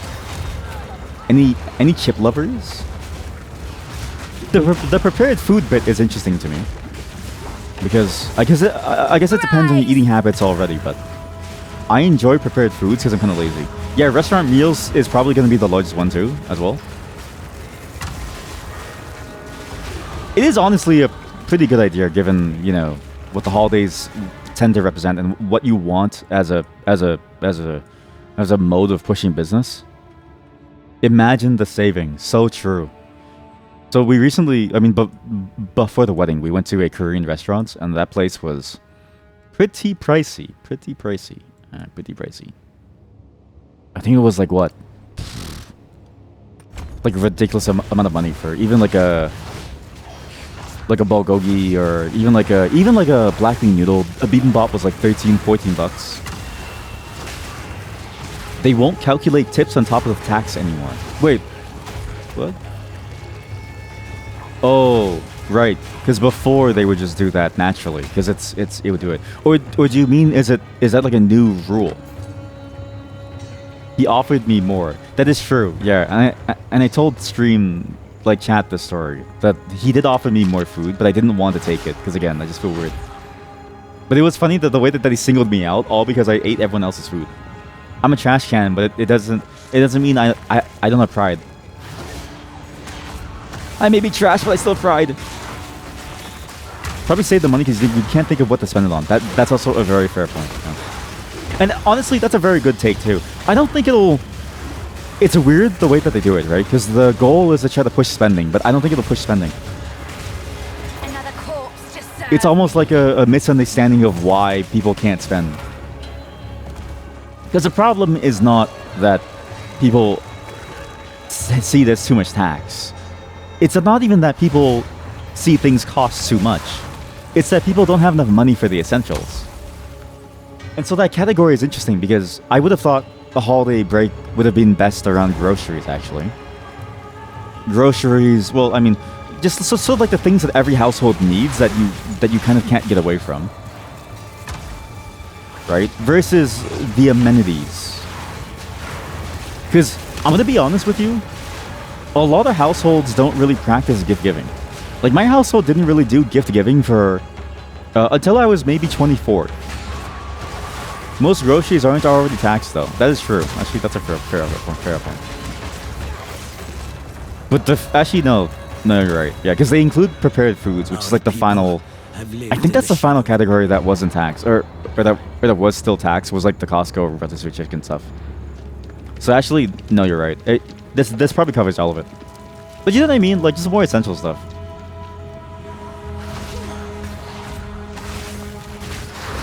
You know what would be nice to not get taxed on? Mortgages. Or rent. Actually, no. I don't even know if rent is. I know, yeah, property tax, but they built it in. They built it into your fees. I am happy about chips, though. I will say chips are the one food luxury that I still allow myself to have very often. You can't get enough chips. I've gained 20 to 30 pounds off of chips alone this year.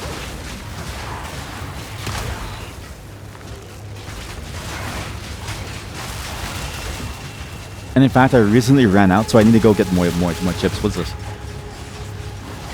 Your town is on strike because they aren't shoveling the roads. How can they do that? Go on strike or shovel the road? Because they're not doing one, which leads to the other, which is funny to think about. But yeah, I didn't know that either. But yeah, apparently anywhere outside the core, they do their own things. So yeah, because your bone where you live, I don't think they shovel anymore. I think it was like a recent change.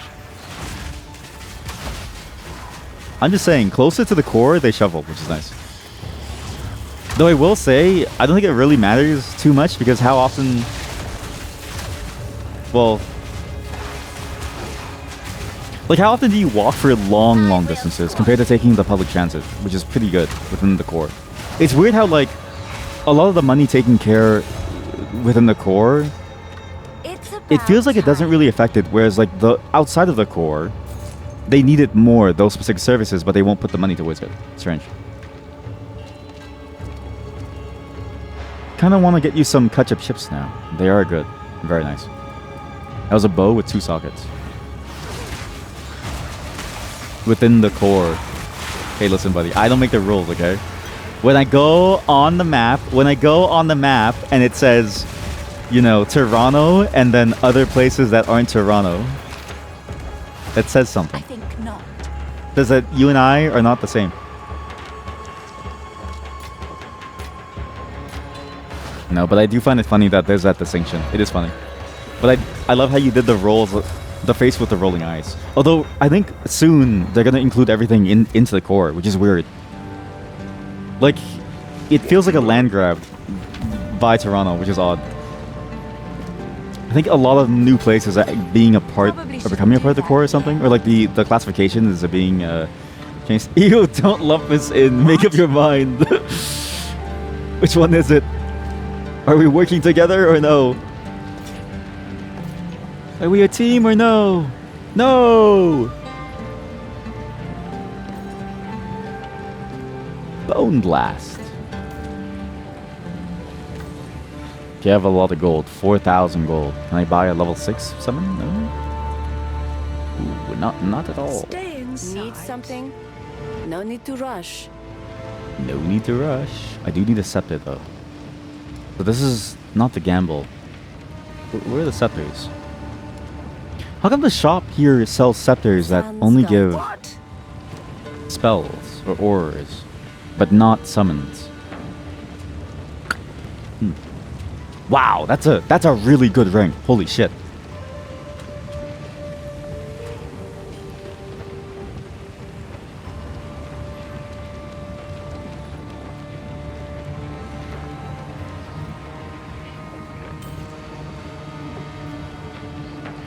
Do this. I need a new amulet at some point. I can just upgrade this one for now, because the mana regen is kind of nice for zombies. Augment a rare item with a new modifier. I need to make something rare in the first place. What exactly makes something rare? Is it regal orbs? It is. It is. I need a regal orb. How do I get a regal orb? I need more regals. Let's do magic item. Good. 9 to strength. That's actually pretty good. Bonus health, sure. Accuracy rating. Okay, that's bad. Alright. That's good. That's good.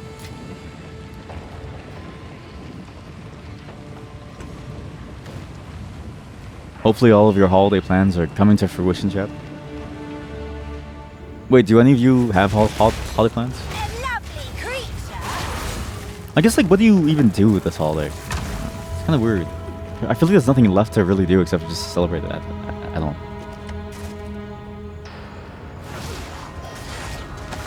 Even, like, partying doesn't really feel...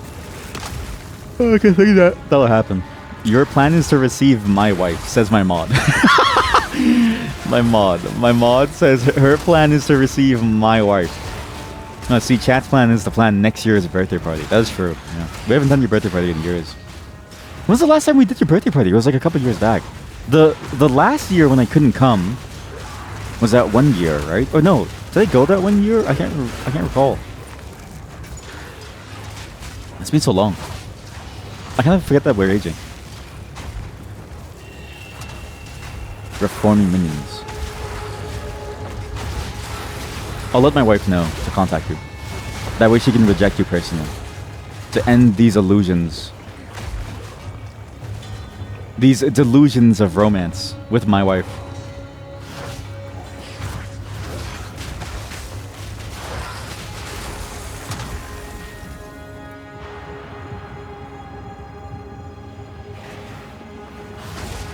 How can she reject me from the freezer? She's alive! I swear she's alive! She's watching. She just fell asleep. She just fell asleep. Just watching. You forget which year. All you know is that whenever you go to get ice cream, they look at you like they saw a ghost. Is it the same people every year? Yeah, because that one time that we made that cake, it was very, very funny. I do enjoy the fact that they allow you to write things onto cakes, and they have to follow what you want to write.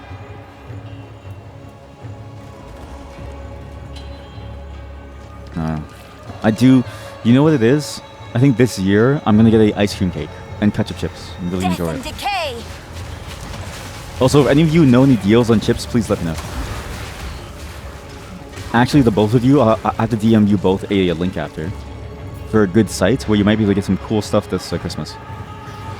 Same people every year. You know what? That's impressive. Whatchamacallit? Employee retention. Download the app for the chip. What app am I gonna download? Walmart? Actually, no, you're right. Because they give deals, right? But like, why is there always an app? Why are there so many apps, man? I just don't want to deal with apps anymore. If Lay's had a ketchup, if Lay's had an app that was specifically dedicated to the ketchup chip zone, I would do it. 100%. Yeah, the Walmart app. Okay.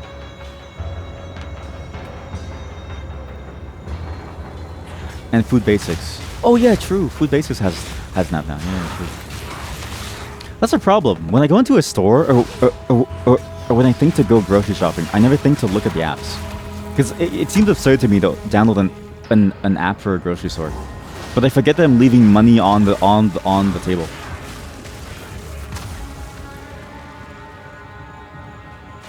Although there was one thing where yeah, the PC Optimum app, I've only ever had issues with the lag of it. Especially during peak hours, that thing doesn't seem to... It feels like it keels over easily, or maybe it's just my connection at the time, but when you want to go before the rush hour stuff, or like as part of rush hour, by the time you see the deal, all the stuff is gone. But I do like the rewards. You sure it's easier to just write a script that just stares at ketchup chips at some point to yell at you when it's cheap. So I thought about that, but they make it hard to scrape grocery store websites. There's actually a service called I forget the name of it now, but the idea is they scan flyers in, and then you get the flyer itself, because the flyers, sometimes the flyer deals are even better than the website deals from what I saw every now and then. But it's so rare. But like when it does happen, what they do is they scan the flyer in, and then they just make it readable, and then you just use that to go and get your deals online. Actually, do they still get flyers? I don't get flyers anymore. They stopped sending me them. I don't know why. I was hoping for more flyers, but it's all gone now. They used to love spamming me with flyers, and now it's all gone. And I like those flyers because you would go that day to go get some cheap food or cheap snacks. It was like a nice weekly event. It's like couponing, but extreme. Or less extreme, sorry. This lot were left down here to die. Oh, worse. A waypoint has the well effect, I think.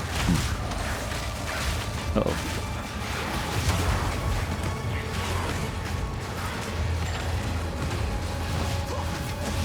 Rise!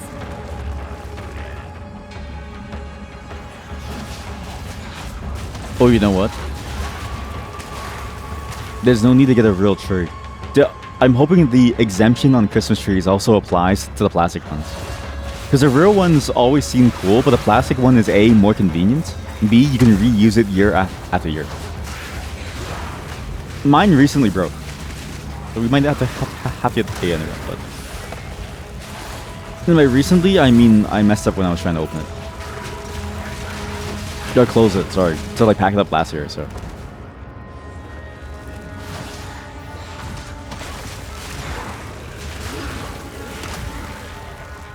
Man, these zombies are kind of hard to maintain, I think. It really is about getting corpses. But this is the final dungeon. We'll call it here from this point on, because it's getting kind of late. This is really good. I enjoy the arsonists that spawn, but they're very hard to make good use of. I don't think this skill does fire damage either. but it seems like it leaves a fire field, so I'm not really sure. This game is good. And honestly, the Count boss fight makes me want to do more boss fights. Really, what the Count boss fight was is I just want to get to the boss fights now.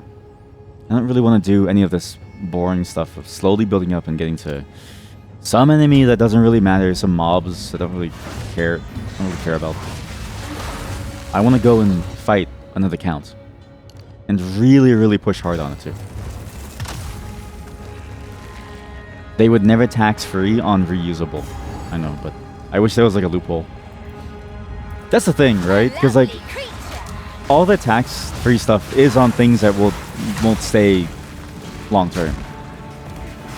Well, it's while it's a nice initiative, there's a lot of different ways that it doesn't really give out much.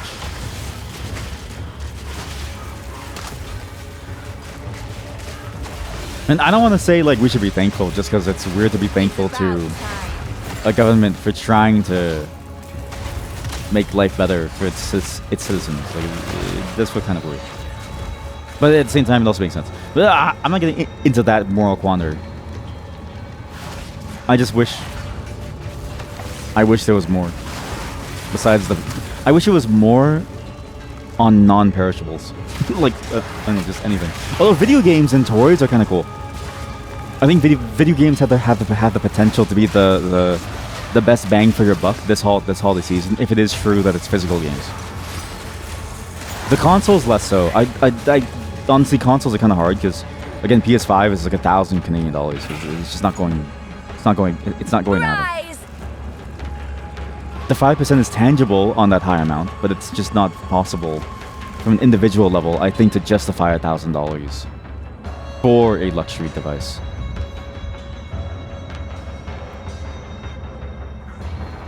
But if video games do count, and you can do it even in physical, you can get a copy of Terraria for a good, healthy discount. But then the problem then, right, is it's weird that they do it for games because Steam almost has a corner hold on the sale market. And so, if it's only physical, it might end up being that you always get better value from buying it on Steam anyways. Yapping. I'm just trying to think of how to get better deals. We all want more money. Some may lie and say that we don't. But more money doesn't really hurt up until a certain degree. Download the app for better deals. Download the Steam app for better deals. It is funny that you say that, because that is effectively what Steam did. Steam effectively just pushed for an app and then gave us better deals as part of its value proposition. And they succeeded. Steam is the only app that I've ever felt like was worth my time downloading and giving my information to. Because to this day, I still get spam email from the Domino's app. Still. Spam email from the Domino's app from my email address that ends in plus Domino's. They've never used anywhere but Domino's. Death and decay. This was before they worked on, I think, blocking those aliases. Or maybe they still allow it, I'm not sure.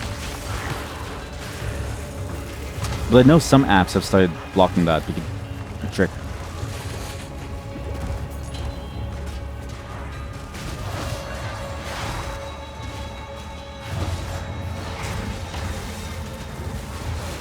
The Grinch Frozen... What did you just say to me? The Grinch Frozen Hot Chocolate McFlurry. You just saw it in the app. Can you please... I need to see this. If you can post a screenshot of it in the Discord, it'd be handy. But if you can't, that's okay. I'm going to look at it after Arcadil's boss. Because that sounds absurd. First, it was the purple guy. What's his name? McGrunch? What's his name? It's not the McGrunch. What's his name? The Grinch Frozen Hot Chocolate McFlurry. What the fuck? Hooray! Hooray! The Grinch has arrived. The Grinch meal. What? Allrecipes.com. What? Wait, look at this. All recipes. Okay, first off, second link is allrecipes.com, which is a food recipe website that has. Oh, you posted. Thank you. What's the difference? Wait, yeah, regular frozen hot chocolate. Wait, hold up. Wait, it's hot chocolate, but it's frozen. What? McDonald's is bringing even more holiday fun to the fast food scene, introducing a brand new McFlurry flavor inspired by everyone's favorite Christmas-stealing character, the Grinch. Nah. For a limited time, a frozen hot chocolate McFlurry will be available on the fast food menu. The new McFlurry features McDonald's classic vanilla soft serve base mixed with rich hot cocoa powder for an authentic home-style hot cocoa flavor. To top it off, mini marshmallows are stirred in, offering the perfect chewy bite and just a dash of nostalgia. It's like enjoying a warm cup of coffee, but in a frosty, familiar McFlurry form. Plus, it's served in the cute Grinch-themed cup, cute enough to make our heart grow 3 sizes. Like all the cholesterol that you're going to consume. But that's not the only way the Grinch is creeping up into Christmas this year. Grinch-themed goodness. While the Who's of Canadaville While the Who's of Canadaville were laughing and eating, the Grinch was in his lair plotting and scheming. He wanted to toy with the holiday plans in the Grinch way. Then the Grinch thought of a fun prank he could play. I'll add a dash of mischief to their meals and do something they truly despise. I'll sprinkle dill pickle seasoning on their fries. I'll stitch together some mismatched socks and sneak them into their order to give them a shock. But he couldn't ruin their holiday with his Grinch meal, because Canadaville embraced it with joy, laughter, and zeal. McDonald's Canada and Dr. Seuss Enterprises. This is the most late-stage capitalism thing I've ever seen, to call something Dr. Seuss Enterprises. This holiday meal offering includes a 10-piece nugget. It's interesting that they always, the way that they do the meals now. So the McDonald's meals that I've seen is always just a regular McDonald's menu item, plus some themed item, and almost always the themed item is just something that they had. Anyways, however, this time they've actually gone beyond, because the celebrity meals have been shit. Every single celebrity meal has just been whatever the normal ingredients are, plus a bit extra. Like, I think the last one was a McGangbang. This year, you actually get dill pickle fries. Ooh, socks. Wait, oh, it comes with socks? Wait, where? You get a heart-shaped cookie. You get Max plush toys and matching games. A favorite treat retold, hot chocolate but cold. Guests can enjoy a new festive McFlurry flavor this holiday season. With limited edition Grinch packaging, the frozen hot chocolate McFlurry is made with rich cocoa powder and mini marshmallows swirled into smooth vanilla soft serve. What's the sock? Wait, because I see the sock. But... oh, here we go. It's a pair of exclusive mismatched Grinch socks. Perfect to keep for yourself or gift as a stocking stuffer to a loved one. Okay, after December 14th, when the tax rate comes into effect, we're going to do a mukbang, and we're going to eat the Grinch meal. Live.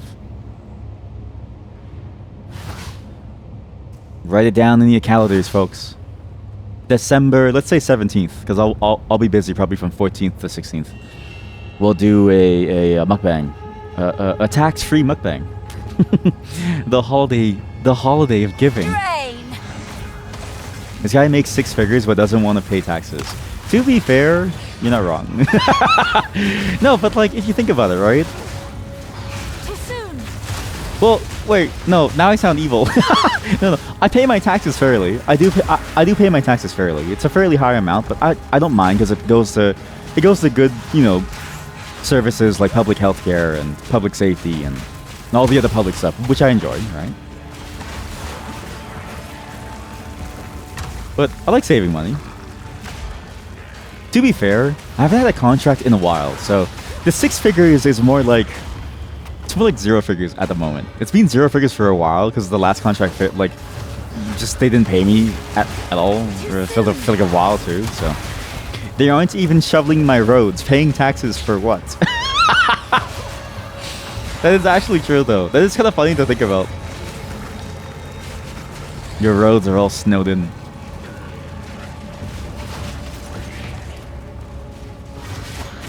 You know what? Be the change that you want to be. Build a government agency to siphon money into the contracting a dark hole that is into the finance dark hole that is contracting, government contracting.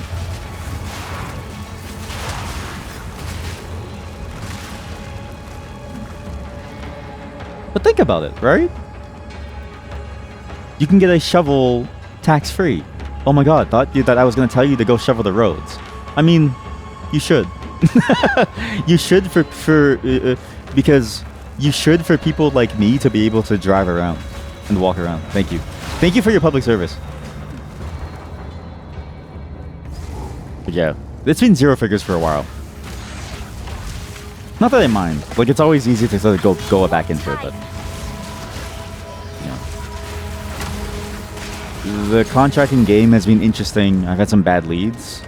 But the job interview game to get into the larger pieces, the normal places, and hopefully a place that's large enough to be not stable, but at least enough that I can bank on it for a while, especially for the long-term effects in terms of like how good it is for my resume. It's looking pretty good. I have a pretty good lead now. My only hope is that they don't only have the office that isn't all the way outside of the city. Because they have like 3 offices or something, or 2.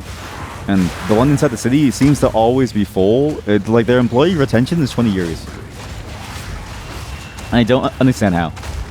I'm like, dude, like please just fire somebody or increase the amount. Just hire me and let me go. Let me go. I only have to travel 1 hour for work instead of a 3-hour train ride. 2-hour train ride there, 2-hour back. 4-hour total. 3-hour if I'm lucky.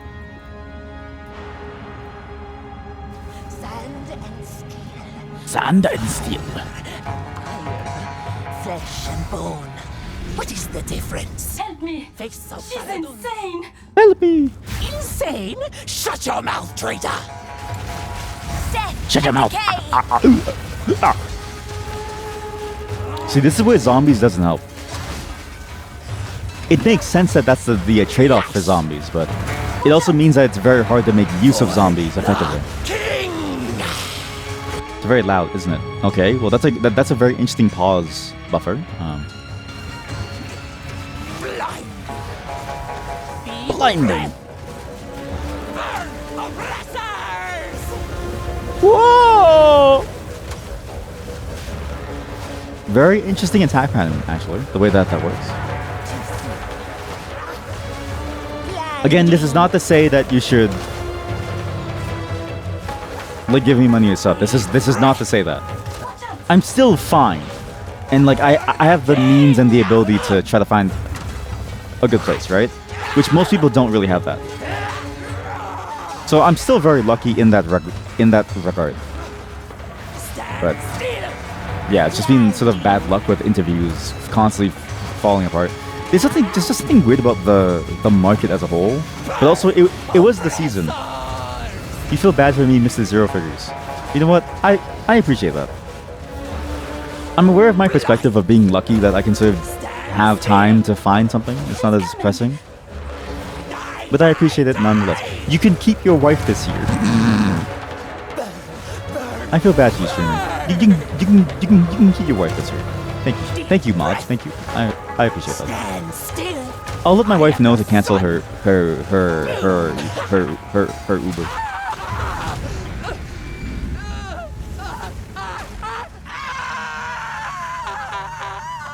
Quickly, break the lock.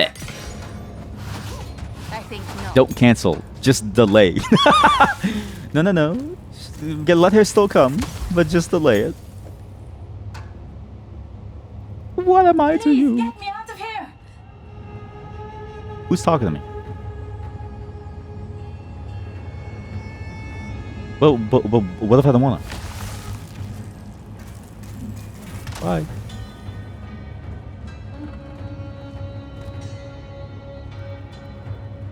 What's nice too is that when I can finally get a good place, I can actually justify spending excess on larger stream things, because the VTuber model is pretty expensive, actually. I didn't realize. Because so far, all of this has been sort of personal play money. That's very different from living money. Winds praise you. Which is like very, very thin. So it's all been going towards fun experiences for us. 1,000 praises, my friend.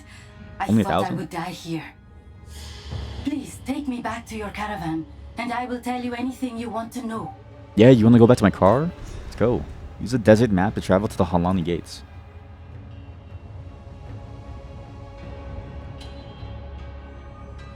A defector.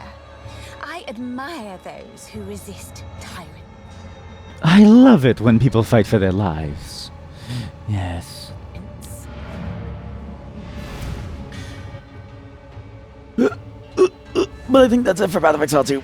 Solid game. We have a lot more different food items that we can think about now. I'm gonna think about the Grinch for a very long time and think about how to eat him whole. It's very interesting. It's a bit of a weird, honestly, combo to see the Grinch and McDonald's together. Can't do that here. Because I feel like the Grinch would be against capitalism. He gives me the vibe, like the Grinch gives me the vibe that he'd be against capitalism. So I don't know how I feel about him going in there. And basically being a part of that. Skeletal snipers do high damage. But, oh well. Skeletal Maybe I don't know the Grinch like I, thought I did. Maybe the Grinch is evil. Maybe the Grinch really is bad. Maybe he is bad. Who knows? All I know is that I don't have to deal with it. The Grinch can deal with that and convince us all that he's good by letting us play with the socks. We need a new spell. Arc of lightning stretches from the caster to attack the enemy and chains on nearby enemies. Orb of electricity that blasts people every couple seconds. Cold snap shatters the frost on a frozen enemy, consuming the freeze to deal a large amount of cold damage to enemies caught in the blast. It also be cast with a frostbolt that causes it to explode immediately. Wait a minute.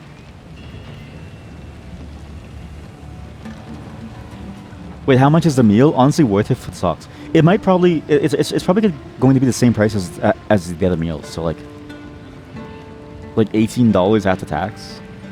I feel like the meals are being very expensive, but it's like what, $15, $18 after tax. I haven't gotten a meal in a while, to be fair. I know the last time I got the meal was that Fortnite episode of the stream.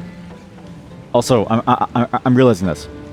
Frost, Mage, Cold Snap on a boss. I don't know if you can freeze bosses, but if you could, what you could do is then pop it with a Cold Snap and do like a ton of damage. That's pretty good, actually. I can see the synergy with some of these. The ignition doesn't really have a way to use the ignition, I don't think. But if you could use the ignites, then the arsonist would be interesting too. 1564? Yeah, probably. It's a weird price, yeah. It's because they probably calculated with the tax and everything to make it nice and even. Plus, also, I think they're banking on a lot of Uber deliveries to make it work too.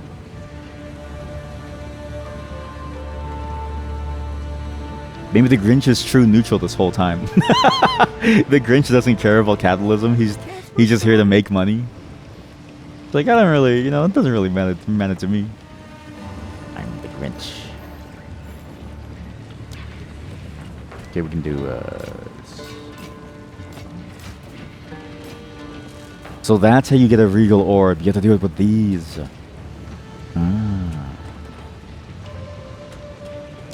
I'd rather just keep these gloves because these gloves are good. Speak up. Okay, let me think about this. So you got, holy shit, martial weapon leeches 3% of physical damage as life with a body rune. Wow, life steal. That's good. I see a combo with the frost mage. With the frost mage. With the frost mage. Frost mage.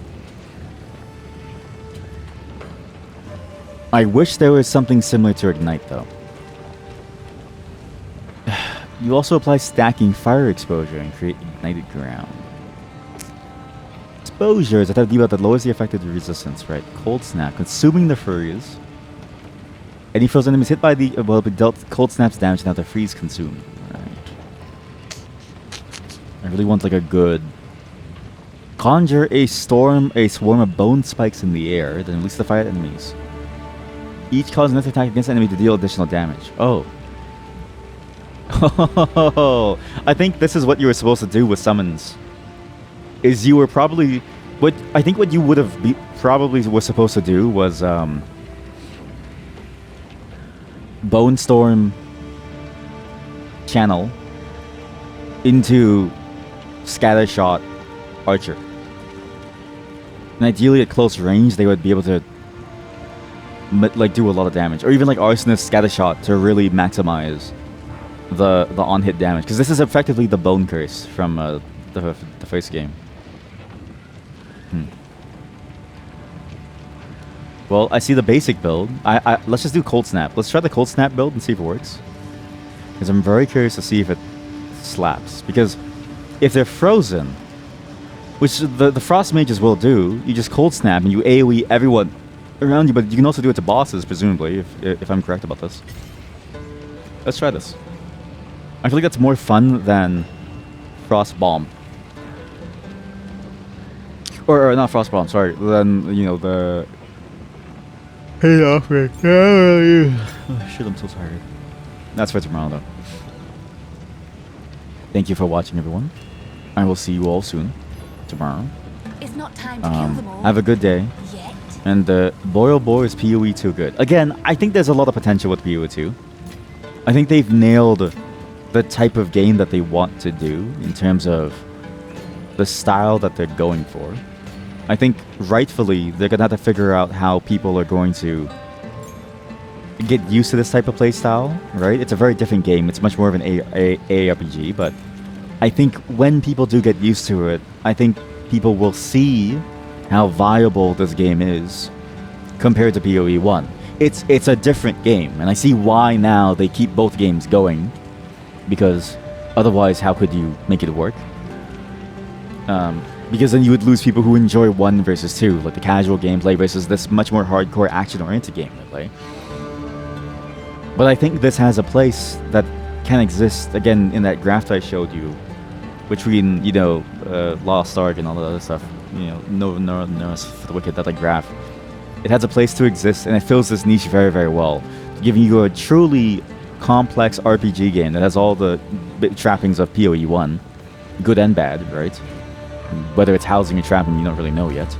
At least until we get to the full end game, but expands on that with a new gameplay paradigm, which then also, at least so far, has been feeding into even boss design and enemy design. So we're going to see a very, very different type of game that I think is going to work. You wish the Grinch was keeping your feet warm right now. I do too. After maybe December 17th, we'll do it. I'll be back on tomorrow as well, so we'll see some more games. See you all tomorrow. Have a good night, everyone. And please enjoy your day. We'll finish the dating game tomorrow. We'll do some more Path of Exile too. We'll see how it goes. I'm also going to update you all in Discord about the new schedule, because I'm going to keep a more consistent schedule. So starting from tomorrow onwards, I'll give you like a... Well, I'll give you a hint after. Let's just say goodbye to Path of Exile 2 first.